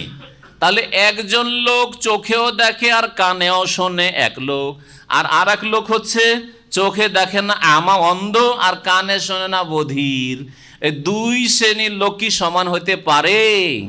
যেমন দুই শ্রেণীর লোক দুনিয়ার কাজকর্মে সমান হতে পারে না। অন্ধ লোক কি চোখওয়ালা লোকের মতো কাজ করতে পারবে? যেই লোক শুনে আর এক লোক শুনে না, দুই লোক কি একই রকম ক্ষমতা রাখে? না, কখনো রাখে না। ঠিক তেমনি মুমিন আর কাফির, আল্লাহর বন্ধু আল্লাহর শত্রু, কখনো সমান হতে পারে না। হালিয়াস্তাউয়ানে মাসালা, এই দুই দল কি দৃষ্টান্তে উপমাতে সমান হতে পারে? আফালা তাযাক্কারুন, তোমরা কি উপদেশ নিচ্ছ না? তাহলে কোন দলে শামিল হবে একটু চিন্তা করো মানব জাতি। কোন দলের অন্তর্ভুক্ত হতে চাও? অন্ধ দলে, বধির দলে শামিল হতে চাও? হ্যাঁ, আর দুনিয়া আখেরাত খারাপ করতে চাও? নাকি চোখওয়ালা যারা শোনে, ভালো কথা শোনে, গ্রহণ করে, ভালো জিনিস দেখে আর তা গ্রহণ করে, তাদের দলে শামিল হতে চাও? ওয়ালাকাদ আরসালনা নূহান ইলা কওমিহি। এরপরে এই সূরা হুদে বলেছিলাম যে কয়েকজন আম্বিয়া রসুলগণ এবং তাদের জাতির কথা আল্লাহ পাক রব্বুল বর্ণনা করেছেন উপদেশ স্বরূপ। তার প্রথম নূহ আলাইহিস সালামের কথা এবং তার জাতির কথা, আর বড় লম্বা কয়েক পৃষ্ঠাতে আল্লাহ রাব্বুল আলামিন নূহ আলাইহিস সালামের ঘটনা এখানে বর্ণনা করেছেন। মহান আল্লাহ ইরশাদ করেছেন, ওয়ালাকাদ আরসালনা নূহান ইলা কওমি, নিঃসন্দেহে নূহ আলাইহিস সালামকে আমি প্রেরিত করেছিলাম রসুল করে তার জাতির কাছে, তার জাতির উদ্দেশ্যে। এই মর্মে ইন্নি, এখানে এই মর্মে মানে এই বলে যে তুমি গিয়ে বলো, কি বলো? ইন্নি লাকুম নাযীরুম মুবিন, আমি তোমাদের উদ্দেশ্যে স্পষ্ট সতর্ককারী, সাবধানকারী। আমি তোমাদেরকে স্পষ্ট ভাষায় সতর্ক করছি, কোনো অস্পষ্ট নয়, অস্পষ্ট কথা নয়। আর সেটা হচ্ছে কি সতর্কীকরণ? আল্লাহ তা'বুদু ইল্লাল্লাহ। প্রথম কথা হচ্ছে আল্লাহ ছাড়া কারো ইবাদত বন্দেগী করবে না। আল্লাহ তা'বুদু ইল্লাল্লাহ মানে হচ্ছে লা ইলাহা ইল্লাল্লাহ, ঠিক না? আল্লাহ তা'বুদু ইবাদত করবে না এগুলির, ইল্লাল্লাহ একমাত্র আল্লাহর ইবাদত করবে, এটাই তো অর্থ হচ্ছে লা ইলাহা ইল্লাল্লাহ। এসব এলাহ নেই, বাতিল এগুলি মানুষ যেগুলি তৈরি করেছে, রচনা করেছে। ইল্লাল্লাহ একমাত্র আল্লাহর ইবাদত রয়েছে। হক মাবুদ, সত্য মাবুদ একমাত্র আল্লাহ, সত্য উপাস্য একমাত্র আল্লাহ রাব্বুল আলামিন, আর অন্যগুলি হচ্ছে বাতিল, মিথ্যে। ইন্নী আখাফু আলাইকুম আযাবা ইয়াউমিন আলীম, আর তোমরা যদি এই কথা না মানো তাহলে আমি আশঙ্কা করি, ভয় করি তোমাদের জন্য বা তোমাদের প্রতি আযাবা ইয়াউমিন আলীম, বড়ই বেদনাদায়ক দিনের শাস্তি। এমন দিনের শাস্তির ভয় করি যেই দিনটা হবে বড়ই বেদনাদায়ক আর মর্মান্তিক দিন হবে। দিন বেদনাদায়ক হয় না, কিন্তু সেই দিনের যেহেতু শাস্তি বড় বেদনাদায়ক হবে, এই জন্য সেই দিনের সিফাত গুণ হিসাবে আলিম বলা হয়েছে, ইয়াউমিন আলিমিন। ফাকাল আল মালাউল্লাযীনা কাফারু মিন কওমিহি, তখন নূহ আলাইহিস সালামের জাতির কাফের নেতৃস্থানীয় ব্যক্তি, কাফের প্রধানরা বলেছিল। মালা মানে হচ্ছে যেগুলি সম্ভ্রান্ত লোক, প্রভাবশালী লোক, প্রধান লোক যেগুলি, তার জাতির ওই সব নেতৃস্থানীয় ব্যক্তি লোকেরা বলেছিল, আল্লাযীনা কাফারু, যারা কুফরি করেছিল, মানে কাফের নেতৃস্থানীয় ব্যক্তিরা বলেছিল। আর নেতারাই সব সময় সত্যের বিরোধিতা করে। যাদের সমাজে দাপট আছে, সমাজের নেতা, তারাই হক কথা অস্বীকার করবে, ওরাই বিভ্রান্ত করে বাকি গ্রাম। 2-3 জন যদি ঠিক হয়ে যায়, গ্রামের সবগুলি ঠিক হয়ে যাবে, 2-4-500 জন ঠিক হয়ে যাবে, ঠিক কিনা? জি হ্যাঁ। নেতা দুই রকম, হ্যাঁ, সমাজের নেতা দুই রকম, এক হচ্ছে ধর্মীয় নেতা আর এক হচ্ছে পার্থিব নেতা। পার্থিব নেতা এক হচ্ছে দ্বীনি নেতা আর এক হচ্ছে দুনিয়াবী নেতা। ধর্মীয় নেতা আর এক হচ্ছে পার্থিব নেতা। ধর্মীয় নেতা হচ্ছে এই মোল্লা গ্রুপ, মোল্লা গ্রুপ যাদের মগজে ভাইরাস, শিরক বিদআতের ভাইরাস ঢুকে আছে, এরা সবচেয়ে বেশি বিভ্রান্ত করে জাতি। আর একটা যদি মসজিদের মোল্লা খতিব শিরক বিদআত পন্থী হয়, তাহলে গোটা গ্রামকে বিভ্রান্ত করে ফেলবে, কয়েক হাজার লোককে বিভ্রান্ত করে ফেলবে। একজন প্রভাবশালী যদি ধর্মগুরু গোটা বাংলাদেশে হয়, গোটা ভারতে হয়, ধর্মের নাম ইসলামের নামে, আর সে যদি ভ্রান্ত ধর্মে, ইসলামের নামে যদি শিরক কুফরি ধর্মে, কবর মাজার পূজার ধর্মে থাকে, তাহলে গোটা জাতিকে বিভ্রান্ত করে দিতে পারে। তাহলে দুনিয়ার যারা শাসক নেতা বা পার্থিব নেতা, তাদের চাইতে বেশি প্রভাব রয়েছে কার? ধর্মীয় নেতাদের। তারা যদি হক কথা না বলে বিভ্রান্ত করে, তো সাধারণ লোকেরা, মিসকিন বেচারারা বরবাদ হয়ে যাবে, ধ্বংস হয়ে যাবে, তা দুনিয়া আখিরাত বরবাদ করে ফেলবে। আর এই হচ্ছে অবস্থা আজকাল, এদের প্রভাবটা বেশি, এদের কুপ্রভাব বেশি। 2 নম্বর নেতা হচ্ছে সমাজের যারা সমাজ অধিপতি, সমাজের নেতা, রাষ্ট্রীয় নেতা, ওরা ওদের স্বার্থে ব্যাঘাত করছে। আরে এর কথা যদি শোনা যায় তো সমাজে তো দিয়ে এই নেতা হয়ে যাবে, কারণ সবাই তো ওকে মহব্বত করে, ওকে মানবে, আমাকে তো মানবে না। নবী করিম সাল্লাল্লাহু আলাইহি সাল্লামের ক্ষেত্রে ওটাই ছিল। আবু জাহল, আবু লাহাব, ওরা চিন্তা করলে যে মোহাম্মদকে মেনে নেওয়া মানে আমাদের সবগুলি কী করে নেতৃত্বকে তুলে দিয়ে দেওয়া যায়। তুমি এখন নেতা, আমরা এখন তোমার আনুগত্য করব না, এটা হবে না। মদিনায় যখন আসে রাসূলুল্লাহ সাল্লাল্লাহু আলাইহি ওয়াসাল্লাম, আব্দুল্লাহ বিন উবাই মুনাফিকদের বড় নেতা, সে দেখলো যারে আমাকে তো মুকুট পরে, নেতৃত্বের মুকুট পরাতে চাইছিল আউস খজরাজ লোকেরা, আর মোহাম্মদ চলে আসলো। মোহাম্মদকে যদি সত্যি সত্যি অন্তর থেকে মেনে নি, তাহলে আমার এই মুকুট ছুঁড়ে ফেলে দিতে হবে, ওর মাথায় তুলে দিতে হবে, আমি আর পাবোই না এই মুকুট। সুতরাং সারা জীবনটা বিরোধিতা করলো, আর দুনিয়া আখেরা ধ্বংস করে ইন্নাল মুনাফিকিনা ফিদ দারকিল আসফালি মিনান নার, জাহান্নামের একবারে সবচেয়ে নিচে গিয়ে নেমে গেল। এইরকমই রাষ্ট্রীয় ক্ষমতায় যারা রয়েছে আর সামাজিক ক্ষমতায় রয়েছে, তারা এইভাবে হকের সত্যের বিরোধিতা করে থাকে। আল্লাহ রাব্বুল আলামিন বলছেন, ফাকাল আল মালাউল্লাযিনা কাফারু মিন কওমিহি, নূহ আলাইহিস সালামের জাতির যারা প্রধান ছিল কাফেরদের মধ্য থেকে, ওরা বলল, মা নারাকা ইল্লা বাশারা মিসলানা, হে নূহ, তোমাকে তো আমাদের মতো মানুষ দেখতে পাচ্ছি, তুমি তো আমাদের মতো মানুষ, আমাদের মধ্যে লালিত পালিত হইলে আবার কখন থেকে তুমি নবী রাসূল হয়ে গেলে? হ্যাঁ, তোমার কাছে কখন থেকে আল্লাহর কথা আসতে লাগলো? মানবো না এইসব কথা। হ্যাঁ, তুমি আবার এই শ্রেষ্ঠত্ব কোথায় পেয়ে গেলে? ওমা নারাকা তাবাকা ইল্লাল্লাযিনা হুম আরাযিলুনা। দেখেন, সত্য গ্রহণে বাধা এখানে উল্লেখ করা হয়েছে। আমার একটা আলোচনা আছে সত্য গ্রহণে বাধা, হক কথা মানতে গিয়ে কী কী বাধা, কেন মানে না অনেক লোকেরা, হক কথা মানে না কেন, হক কথা স্পষ্ট হওয়ার পর মানতে চাই না কেন, বা স্পষ্ট হচ্ছে না কেন তাদের সামনে হক কথা, অথচ পৌঁছেছে, এমন না যে তাদের কাছে হক কথা কোরআন এবং হাদিসের কথা পৌঁছে না, তারপর মানে না কেন? বিভিন্ন কারণ উল্লেখ করেছি আমি ওখানে। তার কিছু কারণ এখানে উল্লেখ করা হয়েছে। প্রথম কথা, যে তোমাকে মানবো কেন, তুমি আমাদের চাইতে কিসে যোগ্যতা বেশি রাখো? তুমিও মানুষ, আমরা মানুষ, তুমিও মানুষ, এমন নয় যে আমাদের চাইতে তুমি শ্রেষ্ঠ, তোমাকে কেন মানবো রসুল? মা নারাকা ইল্লা বাশারা মিসলানা, তোমাকে তো একমাত্র আমাদের মতো একজন মানুষ দেখছি। দ্বিতীয় সত্য গ্রহণে বাধা, ওমা নারাকা তাবাকা ইল্লাল্লাযিনা হুম আরাযিলুনা বাদিয়ার রায়, আর আমরা দেখছি তোমাকে যে তোমার যারা অনুসারী তারা ওই সব লোকেরা যারা সমাজের আমাদের মধ্যে সবচেয়ে নিকৃষ্টহীন লোক, সমাজের মধ্যে হীন, আর্থিক দিক থেকে, পারিবারিক দিক থেকে, গোত্রের দিক থেকে, সামাজিক দিক থেকে, সব দিক থেকে যারা একেবারে নিচু শ্রেণীর লোক, ওরাই তোমার অনুসারী। আর এরা বাদিয়ার রায়, না বুঝে এরা, অবুঝ সব, না বুঝে এরা তোমার অনুসরণ করেছে। এরা একটু চিন্তা করারও ক্ষমতা নেই। আমরা বিচক্ষণ লোক, কোনো একটা জিনিস নতুন কথা আসলে আমরা একটু চিন্তা করে দেখবো যে কথাটা ঠিক না ভুল, কিন্তু এই যে তোমার অনুসারী এই যে সব অনুসারী ভক্ত তোমার ডানে বামে দেখছি, এগুলি হচ্ছে সমাজে নিচু শ্রেণীর লোক। আর এরা বাদিয়ার রায়, মানে অবুঝ লোক, কিছু বুঝে না, মোটা খায় মোটা বুঝে, তুমি একটু হই হই করে বলেছো, ওরা হই হই করে মেনে নিয়েছে। এটা একটা সত্য গ্রহণে বাধা। সত্য গ্রহণে বাধা কি? যে যদি কথাগুলি ঠিক হইতো তাহলে আমাদের সব বড় বড়রা মানে না কেন? এটা আজকাল কোরআন হাদিসের দাওয়াত গ্রহণ করতে গিয়ে বাধা। আজকাল কি বলে, যদি এই সব কথা ঠিক হয়, আমাদের দেশে এত বড় বড় আলেম, এত বড় বড় শাইখুল হাদিস, এত বড় বড় ওলামা রয়েছে, এত বড় মুহাদ্দিস পীরে কামেল রয়েছে, তাদের কাছে কেন পৌঁছাই না? আর তারা কেন মানেন না? হ্যাঁ, তারা কি ভুল বুঝেছে? তারা কি খেয়ে লেখাপড়া করেছে? তারা কি পড়াশোনা করে নাই? এগুলি হচ্ছে সত্য গ্রহণে বড় বাধা। আল্লাহর কথা বলে দেওয়া হচ্ছে, রসুলের কথা বলে দেওয়া হচ্ছে, তৌহিদ সুন্নতের কথা দলিল সহ বলে দেওয়া হচ্ছে। এমন না যে দলিলবিহীন আপনাকে টেনে নিয়ে যাওয়া হচ্ছে জবরদস্তি, তাও না। তারপরেও সত্য গ্রহণে বাধা হয়ে দাঁড়িয়েছে। ওমা নারা লাকুম আলাইনা মিন ফাদলিন, আর তোমাকে মানবো কেন? কাউকে মানার জন্য ও একটু তো সিনিয়র হইতে হবে। তুমি কোন সিনিয়রিটি তোমার মধ্যে রয়েছে? এটা একটা সত্য গ্রহণে বাধা। ওমা নারা লাকুম আলাইনা মিন ফাদল, আর আমাদের ওপর তোমার কোনো রকমের শ্রেষ্ঠত্ব দেখছি না। জি হ্যাঁ, এই জন্য একই যুগের আলেম সমাজ সহি আকিদার হলেও বিরোধিতা করে। এটা আর এক লোক সত্যকরণে বাধা। হিংসা এক সত্যকরণে বাধা। আরে সেও মাদানি, আমিও মাদানি, আমরাও মাদানি, আবার ওর কথা শুনবে কেন?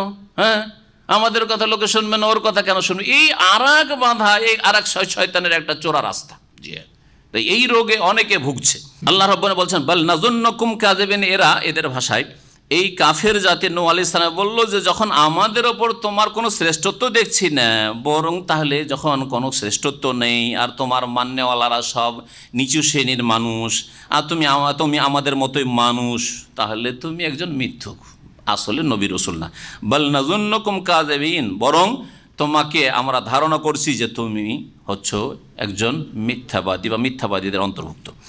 কালা ইয়া কওমি, নূহ আলাইহিস সালাম বললেন, হে আমার সম্প্রদায়, আর আইতুম, আচ্ছা বলো তো, ইন কুনতু আলা বায়্যিনাতিন মির রাব্বি, আমি যদি আমার প্রতিপালক পক্ষ থেকে সুস্পষ্ট দলিল প্রমাণের উপর বিদ্যমান থাকি, ও আতানি রাহমাতাম মিন ইনদিহি, আর তিনি যদি তার পক্ষ থেকে আমাকে রহমত, দয়া, করুণা দান করে থাকেন, মানে নবুয়ত, রিসালাত দান করে থাকেন। আমি স্পষ্ট দলিল প্রমাণ তৌহিদ নিয়ে এসেছি, দলিলের কথা বলছি, প্রমাণের কথা বলছি, যুক্তিসঙ্গত কথা বলছি। আর আল্লাহ যদি আমাকে রেসালাত দিয়ে ধন্য করে থাকেন, আর সেটা যদি তোমাদের জন্য অস্পষ্ট হয়, ফা উম্মিয়াত আলাইকুম, কিন্তু তোমাদের ওপর সেটা অস্পষ্ট করে দেওয়া হয়েছে। অম্মিয়া শব্দটি আমা থেকে, আমা মানে অন্ধ, আমা মানে কি অন্ধ, তার অম্মিয়াত আলাইকুম মানে তোমাদের ওপর সেটাকে ঢেকে রাখা হয়েছে, মানে বুঝতে পারছো না, তোমরা উপলব্ধি করছো না। আনুলজেমো কুমুহা, তাহলে কি জবরদস্তি তোমাদেরকে, বাধ্যতামূলক তোমাদেরকে তা মানতে হবে, বা তোমাদেরকে তা মানতে কি বাধ্য করবো? আনুলজেমো কুমুহা, সেটা মানতে কি তোমাদেরকে আমি বাধ্য করতে পারবো? আমার গায়ে কি এত জোর আছে যে আমি তোমাদের বাধ্য করব? আমি স্পষ্ট দলিল প্রমাণের উপর আছি, আর আল্লাহ আমাকে রাসূল করেছেন, আর তোমরা সেটা বুঝতে পারছো না, উপলব্ধি করতে পারছো না, তোমাদের ওপর অস্পষ্ট থেকে যাচ্ছে, সংশয় সন্দেহ থেকে যাচ্ছে, তাহলে তোমাদেরকে কি জবরদস্তি মানাতে পারবো? ও আনতুম লাহা কারিহুন, অথচ তোমরা তা ঘৃণা করছো বা তা মেনে নিতে চাও না। ওয়া কওমে, নূহ আলাইহিস সালাম আরও বললেন, হে আমার সম্প্রদায়, লা আসআলুকুম আলাইহি মালান, আমি যে দিনের দাওয়াত দিচ্ছি এর উপর তোমাদের কাছে কোনো ধন সম্পদ চাই না, টাকা পয়সা চাই না, পারিশ্রমিক যে মান্থলি এত দাও বা প্রতিটা তোমাদের বৈঠকে এত টাকা করে দিতে হবে, এসব কিছুই চাই না। ইন আজরিয়া ইল্লা আলাল্লাহ, আমার পারিশ্রমিক, পারিতোষিক তো আল্লাহর কাছে রয়েছে। ওমা আনা বিতারিদিল্লাযিনা আমানু, এই আগের অংশটুকু বোঝায় যে এই কাফের জাতির নেতারা বলেছিল, নূহ আলাইহিস সালামের এই জাতির লোকেরা, নেতারা বলেছিল যে তোমার অনুসারী ডানে বামে সবগুলি তো সমাজের নিচু শ্রেণীর লোক, আর নিচু শ্রেণীর এই মূর্খদের সাথে আমরা নেতা লোকেরা বসতে পারি? আমরা সমাজপতি, আমরা দেশের আমরা গণ্যমান্য লোক, আমরা এদের সাথে কি করে বসবো? এদের সাথে বসতে পারি না। এক কাজ করো তাহলে, এটা প্রস্তাব যে এদেরকে তাড়িয়ে দাও, তুমি দূরে সরিয়ে দাও, আর আমাদের নিয়ে বিশেষ বৈঠক করো, তোমার সাথে তখন আলোচনা হবে, একটা বৈঠক হইতে পারে। তার উত্তরে নূহ আলাইহিস সালাম আল্লাহর নির্দেশে নাকচ করেছিলেন, এটা হইতে পারে না যে আল্লাহকে যারা ভালোবাসে, আল্লাহ রসুলকে অন্তর থেকে ভালোবাসে, তাদেরকে আমি তাড়িয়ে দেবো তোমাদেরকে বসাবার জন্য, এটা হবে না, এটা হবে না। আর এই রোগ অনেক উচ্চশিক্ষিত আমাদের বাঙালি সমাজের মধ্যে রয়েছে। নিচে বসে আপনারা তাফসীরুল কোরআন শোনেন, আর এখানে করে আসেন, একেবারে নিচে ক্লিনার থেকে শুরু করে, আলহামদুলিল্লাহ শিক্ষিত লোক আছেন এখানে, আলহামদুলিল্লাহ অনেক শিক্ষিত ভাইরাও আছেন, কিন্তু এর মধ্যে আমাদের কোনো পার্থক্য নেই। একটা শিক্ষিত লোক, একেবারে বড় শিক্ষিত লোক, তার পাশে একজন 300 টাকা বেতনের একজন ক্লিনার হয়তো বসে আছে, আলহামদুলিল্লাহ মামা কোম্পানি, বিভিন্ন কোম্পানি থেকে আমাদের ভাইরা আগে না আসে। আমাদের কাছে এই পার্থক্য কিছু নেই। খাওয়া দাওয়াতে, আলোচনা শোনায়, বৈঠক করায় বা প্রশ্ন করায়, উত্তর দেয়, কোনো পার্থক্য নেই। এটা অনেকের জন্য বরদাস্তযোগ্য নয়, যার ফলে রে ডাক্তার মানুষ, আমি স্পেশালিস্ট মানুষ, আমি একটা সিনিয়র ইঞ্জিনিয়ার মানুষ, আমি একটা জিএম মানুষ, জেনারেল ম্যানেজার মানুষ, আমি একটা আরাম করতে আমি চাকরি করি, বাংলাদেশে হইলেও হবে কি হয়, আমি একটা ইউপিএম কিং ফাহাদ পেট্রোলিয়াম ইউনিভার্সিটিতে চাকরি করি, কি করে তাদের সাথে বসবো? যার ফলে এই শ্রেণীর অনেক লোকই আল্লাহর দিন, সহি আকিদা থেকে গুমরা হয়ে সৌদি আরব থেকে পয়সা নিয়ে চলে যায়, শিখার তৌফিক হয় না, হক পাওয়ার তৌফিক হয় না। এই অজুহাত খুব পুরনো যুগের অজুহাত, যে ছোটদের সাথে আমরা বড়রা বসবো না, সুবহানাল্লাহ, এটা বাতিল শক্তির কথা। এই মন মানসিকতা কখনো যেন না থাকে। আপনি নিজেকে যত ছোট করবেন, আল্লাহ তত বড় করে দেবেন। এটা হচ্ছে আল্লাহ রাব্বুল আলামিনের সৃষ্টিগত নিজাম আর বিধানগত শরীয়তগত নিজাম। আল্লাহ ওমানা বিতারিদিল্লাযিনা আমানু, আর যারা ঈমান নিয়ে এসেছে তাদেরকে আমি তাড়িয়ে দেব না। ইন্নাহুম মুলাকু রাব্বিহিম, তারাও তাদের প্রতিপালকের সাথে সাক্ষাৎ করবে, একদিন আল্লাহর সাথে দেখা হবে।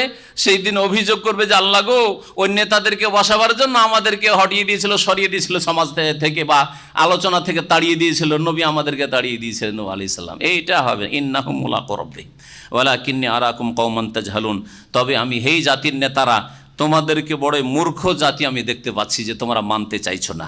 ওয়া ইয়া কওমি, হে আমার সম্প্রদায়, মাইয়ানসুরুনি মিনাল্লাহ, আল্লাহর কবল থেকে, আযাব থেকে রক্ষা করতে কে আমার সাহায্য করবে? ইন তারাদ্দুহুম, যদি আমি এই গরিব দুঃখীগুলিকে তাড়িয়ে দিই, গরিব দুঃখীগুলিকে, এই অভাবীগুলিকে, এই নিচু শ্রেণীর মানুষ যাদেরকে বলছো তাদেরকে যদি আমি এখান থেকে বিতাড়িত করি আমার মজলিস থেকে, তাহলে আল্লাহর আযাব থেকে আমাকে কে রক্ষা করবি? তাহলে আল্লাহর আযাবের ভয় নূহ আলাইহিস সালামের মতো এত বড় রসুলকেও আছে। এটাই হচ্ছে ইসলাম, এটা হচ্ছে ইসলাম। আল্লাহর বিচার সকলের ক্ষেত্রে সমান, যে নূহ আলাইহিস সালাম যদি অপরাধ করেন তাহলে ধরা হবে না, আর আপনার মতো একটা সাধারণ মানুষ যদি অপরাধ করে তো ধরা হবে, পীর সাহেব অপরাধ করলে ধরা হবে না, হুজুরে কিবলা অপরাধ করলে ধরা হবে না। এই সিস্টেম আল্লাহর কাছে নেই, এটা আল্লাহর কাছে নেই। আল্লাহর নজরে সবাই বান্দা। আফালা তাযাক্কারুন, তাহলে তোমরা কি উপদেশ নেবে না বা উপদেশ নিচ্ছ না? ওয়ালা আকুলু লাকুম ইনদি খাযাইনুল্লাহ, আর আমি একথাও বলছি না যে আমার নিকট আল্লাহর ধন ভাণ্ডার রয়েছে, আমি ভাণ্ডার নিয়ে আসিনি যে ভাণ্ডার বিতরণ করে তোমাদের পয়সা দিয়ে ক্রয় করব, খরিদ করব। ওয়ালা আলামুল গায়ব, আর আমি একথাও বলছি না যে আমি নবী রাসূল সেই জন্য সব গায়েব অদৃশ্য জানি, আমি গায়েব অদৃশ্য জানি না, তবে আল্লাহ যেটুকু জানিয়ে দেন ততটুকু জানি। নূহ আলাইহিস সালাম যেমন গায়েব অদৃশ্য জানতেন না, স্পষ্ট কোরআন কারীমে বলা হয়েছে, তেমনি প্রিয় নবী মুহাম্মদ রাসূলুল্লাহ সাল্লাল্লাহু আলাইহি ওয়াসাল্লাম শেষ রাসূল সম্পর্কেও কোরআন কারীমে বলা হয়েছে, হে নবী তুমি শুনিয়ে দাও, ওয়ালা আলামুল গায়ব, আমিও গায়েব জানি না। ওয়ালা আকুলু লাকুম ইন্নী মালাক, আমি ফেরেশতাও নই, একই ভাষাতে। তাহলে বোঝা গেল যে সমস্ত নবী রাসূলগণের ধর্মীয় বিশ্বাস, মৌলিক আকীদা একই রকমের আকীদা ছিল, যে আলেমুল গায়ব একমাত্র আল্লাহ, চোখের আড়ালের কথা আল্লাহ ছাড়া কেউ জানেন না, চোখের আড়ালের অবস্থা আল্লাহ ছাড়া কেউ জানেন না। যতটুকু যাকে জানিয়ে দেওয়া হয়, নবী রাসূলকে জানিয়ে দেওয়া হয় ওহী দিয়ে, ততটাই তারা জানতে পারে, তার বেশি জানতে পারেন না। আর এর স্পষ্ট দলিল প্রমাণ ইয়াকুব আলাইহিস সালামের ঘটনা, ইউসুফ আলাইহিস সালামের ঘটনা। এর আগে সূরা ইউসুফে তফসিরে পড়লেন যে খোঁজ খবর দীর্ঘকাল পর্যন্ত 40 বছর পর্যন্ত ছেলের খোঁজ পাচ্ছেন না, কিন্তু আল্লাহ যখন জানাতে চাইলেন, জামা ওখান থেকে বেরিয়েছে নিয়ে, আর বলছে ইন্নী লা আজিদু রিহা ইউসুফ, ইউসুফ আমি ঘ্রাণ পাচ্ছি। 40 বছর পরে ঘ্রাণ পাচ্ছেন, কিন্তু প্রথম দিন বাড়ির পাশে, ওই গ্রামের পাশে কূপে ফেলা হয়েছে, ও কোনো ঘ্রাণ পাচ্ছে না, ঠিক না? তাহলে বোঝা গেল যে আম্বিয়া রসুলগণ কেউ অদৃশ্যের খবর রাখেন না। আম্বিয়া রসুলই যদি না রাখে, তারপর জিলানি চিস্তি কি রাখে, তারে আবার কি রাখে, গৌস কুতুব আবার কি খবর রাখে যে উদ্ধার করার জন্য চলে আসে। আল্লাহ রাব্বুল আলামিন তারপরে বলছেন নূহ আলাইহিস সালামের ভাষায়, নূহ আলাইহিস সালাম বললেন যে আমার কাছে ধন ভাণ্ডারও নেই আল্লাহর, ওয়ালা আলামুল গায়ব, আমি গায়ব অদৃশ্যও জানি না, ওয়ালা আকুলু ইন্নী মালাক, আর আমি এই কথাও বলছি না যে আমি কোনো ফেরেশতা, আমি মানুষ তোমাদের মতো, মানুষ হিসাবে তোমাদের মতো মানুষ। রাসূল হয়েছি, রেসালাত ওহী হয়েছে, সেটা ভিন্ন বিষয়, কিন্তু মানুষ হওয়ার দিক থেকে মানুষের যেগুলি গুণ থাকে সবগুলি গুণ আম্বিয়া রাসূলগণে মওজুদ রয়েছে। যেমন মানুষের রাগ হয়, নবী রাসূলদের রাগ হইতো না, রাগ করতেন না? মানুষের শোক হয়, নবী রাসূলদের শোক হইতো না? মানুষ কষ্ট হলে, দুঃখ হলে কান্না করে, রাসূলুল্লাহ সাল্লাল্লাহু আলাইহি ওয়াসাল্লামের চোখ দিয়ে পানি আসেনি যখন ইব্রাহিম রাদিয়াল্লাহু আনহু রাসূলের ছেলের ইন্তেকাল হলো, আসে নাই? তাহলে চিন্তা করুন। জি হ্যাঁ, মানুষের হায়াত মত রয়েছে, তাদেরও হায়াত মত। জি, মানুষ ভুলে যান, নবী রাসূল আদম আলাইহিস সালাম ভুলেছেন, ফানাসিয়া। জি, মানুষের তন্দ্রা আসে, ঝিমায়, মানুষ ঘুমায়, আম্বিয়া রাসূল ঘুমিয়েছেন না, ঘুমান নাই? মানুষের পুরুষের জন্য নারীর লাগে, নারীর জন্য পুরুষ লাগে, আম্বিয়া রাসূলের কাছে বিবাহ শাদীর প্রয়োজন হয়েছে না হয় নাই? হয়েছে। আর মানুষ হিসাবে মানুষের যে গুণগুলি রয়েছে সবগুলি আম্বিয়া রাসূলগণের মধ্যে ছিল, কিন্তু মানুষের মধ্যে সবচেয়ে বেশি সচ্চরিত্রের তারা হইতেন। যেই যুগে যেই নবী রাসূল এসেছেন সবচাইতে সৎ উত্তম চরিত্রের তারা হতেন, এতে কোনো সন্দেহ নেই। এবং তার উপরে আল্লাহ তাদের কাছে ওহী করতেন। আর সাধারণ মানুষ যতই বড় মানুষ হয়ে যাক না কেন, আর আলেম হয়ে যাক না কেন, আর বুজুর্গ হয়ে যাক না কেন, কারো কাছে ওহীও আসে না, আর এলহামও আসে না। এইসব গুমরাহি। এলহামের নাম দিয়ে সব ওহীর দরজা খুলে রেখেছে এদের জন্য। এলহাম হয় আমাদের হুজুর কিবলাদের। ওয়ালা আকুলু, নূহ আলাইহিস সালাম বলছেন আমি এ কথাও বলছি না, ওয়ালা আকুলু লিল্লাযিনা তাজদারি আয়ুনুকুম, ওদের সম্পর্কে এ কথাও বলছি না, তাজদারি আয়ুনুকুম, যাদের সম্পর্কে তোমাদের দৃষ্টি কি রাখে, তোমাদের দৃষ্টি যাদেরকে অবজ্ঞা করে, তোমাদের দৃষ্টি যাদেরকে তুচ্ছ মনে করে। ইজদেরা মানে তুচ্ছ মনে করা, হাকির মনে করা, নগণ্য মনে করা। আর আমি বলছি না ওই সব লোকদের সম্পর্কে, মানে ওই যে সমাজের যারা অনুসারী, নূহ আলাইহিস সালামের গরিব অনুসারী হয়েছিলেন, তাদের সম্পর্কে বলছেন, ওদের সম্পর্কে আমি এই কথাও বলছি না যাদেরকে তোমাদের দৃষ্টি তুচ্ছ মনে করে, অবজ্ঞা করে। লা ইউতিয়াহুমুল্লাহু খায়রা, আল্লাহ এই গরিব দুঃখীদেরকে, হীন কমজোর লোকদেরকে কখনো কল্যাণ দেবেন না, এইরকম মিথ্যা কথা বলছি না। আল্লাহ দেখেন মানুষের অন্তর, দেখেন না কার রূপ চেহারা বেশি সুন্দর। আল্লাহ রাব্বুল আলামিন দেখেন না যে কার কাছে টাকা পয়সা বেশি আছে, কে বেশি বড় শক্তিশালী, এসব দেখেন। আল্লাহ দেখেন, কলব দেখেন আর আমল দেখেন। জি, কুলুবিকুম ওয়া আমালুকুম, কলব দেখেন এবং আমল দেখেন। নবী করিম সাল্লাল্লাহু আলাইহি ওয়াসাল্লাম হাদিস, আল্লাহু আ'লামু বিমা ফি আনফুসিহিম, আল্লাহ বেশি জানেন তাদের মনে কি আছে। তারা বাহ্যিক আমার প্রতি ঈমান নিয়ে এসেছে, আমি তাদের কদর করি, মর্যাদা দিই, তাদের মূল্যায়ন করি। ইন্নী ইযাল মিনাজ জালিমিন, আমি যদি এদেরকে তাড়িয়ে দিই আর এদেরকে তোমাদের মতোই তুচ্ছ মনে করি, অবজ্ঞা করি, ঘৃণা করি, ছোট মনে করি, তাহলে আমিও জালেমদের অন্তর্ভুক্ত হয়ে যাব। নূহ আলাইহিস সালাম বলছে আমিও জালেমদের অন্তর্ভুক্ত হয়ে যাব।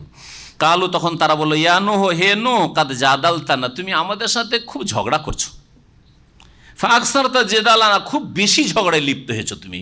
শুধু ঝগড়াই না, তর্ক না, তুমি বড়ই ঝগড়াটের লোক, হ্যাঁ, ঝগড়ায় লিপ্ত হয়েছো। ফাতেনা বেমা তাইদুনা ইন কুনতা মিনাস সাদিকিন, সুতরাং তোমার এইসব তর্ক আর ঝগড়া আর তোমার এইসব কথা, দিন ইসলামের দাওয়াত যে বারবার দিচ্ছেন রাত দিন সকাল বিকাল, এটাকে তারা ঝগড়া বললে গণ্য করেছে। ঝগড়া করতে জাননি, ঝগড়া করা তো মন্দ কাজ, তাই না? তো নূহ আলাইহিস সালাম আসলে ঝগড়া করেননি, কিন্তু একটা কথা, ভালো কথা বারবার বললে বিরক্ত করলে। বেনামাজিকে বলে, আপনার রুমে যদি বেনামাজি থাকে আর যদি লাইট জ্বেলে দেন, তুমি অশান্তি করে দিয়েছো, আমাদের ঘুমাতে দিবে না, না কিচ্ছু করেন, লাইটটাও জ্বালান না, এত ভয়ে ভয়ে আছেন আপনি, দরজা আস্তে করে খুলে মসজিদে যাচ্ছেন, আবার আস্তে করে ঢুকছেন, আমাদের ঘুম ভাঙিয়ে দিচ্ছ তুমি, আমাদের ঘুমের বড় ডিস্টার্ব করছো, অশান্তির কারণ। তো তুমি থাকবে না, আমরা থাকবো, একটা হবে, তোমাদেরকে এইভাবে রাখা যাবে না। আছে না নেই আজকালকার? নাম হচ্ছে ওদের মুসলিম, আব্দুল্লাহ, আব্দুর রহমান, হবিবুর রহমান, হবিবুর রহমান না মালাউনুর রহমান, অভিশপ্ত আল্লাহর।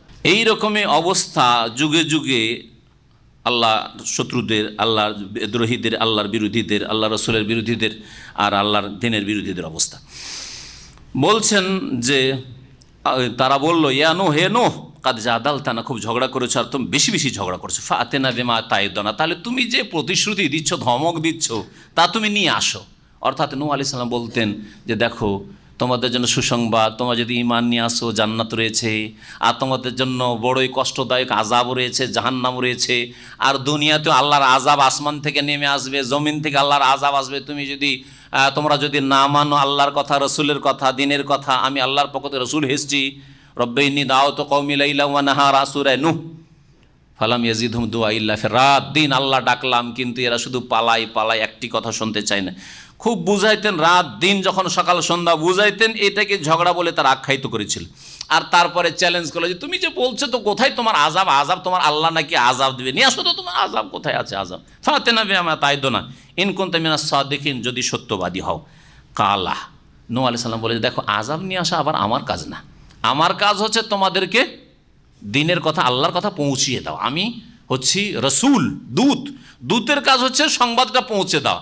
তারপরে কি অ্যাকশন হবে না হবে সেটা মালিকের কাজ, আর আমার মালিক আল্লাহ রাব্বুল আলামিন।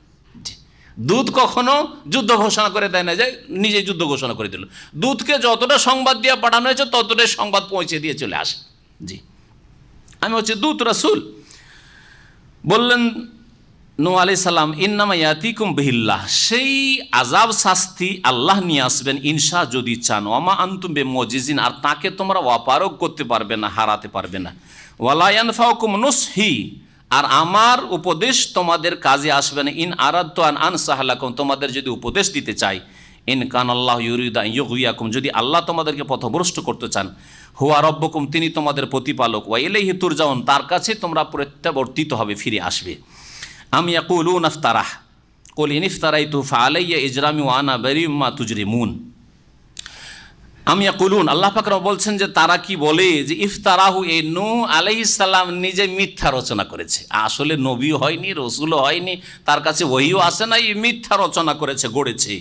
কুল, হে নবী তুমি বলে দাও, নো ইন ইফতারাইতু, আমি যদি মিথ্যা রচনা করে থাকি, মিথ্যা গড়ে থাকি, ফাআলাইয়া ইজরামি, আমার ওপর আমার অপরাধের শাস্তি বর্তাবে, আমার ওপর তার বিপদ আসবে, তার অনিষ্ট এসে পড়বে। ওয়া আনা বারিউম মিম্মা তুজরিমুন, আর যেই অপরাধ তোমরা করছো তা থেকে আমি মুক্ত, তাতে থেকে আমি সম্পর্ক ছেদ করছি। এখানে আজকের তাফসীর শেষ করছি।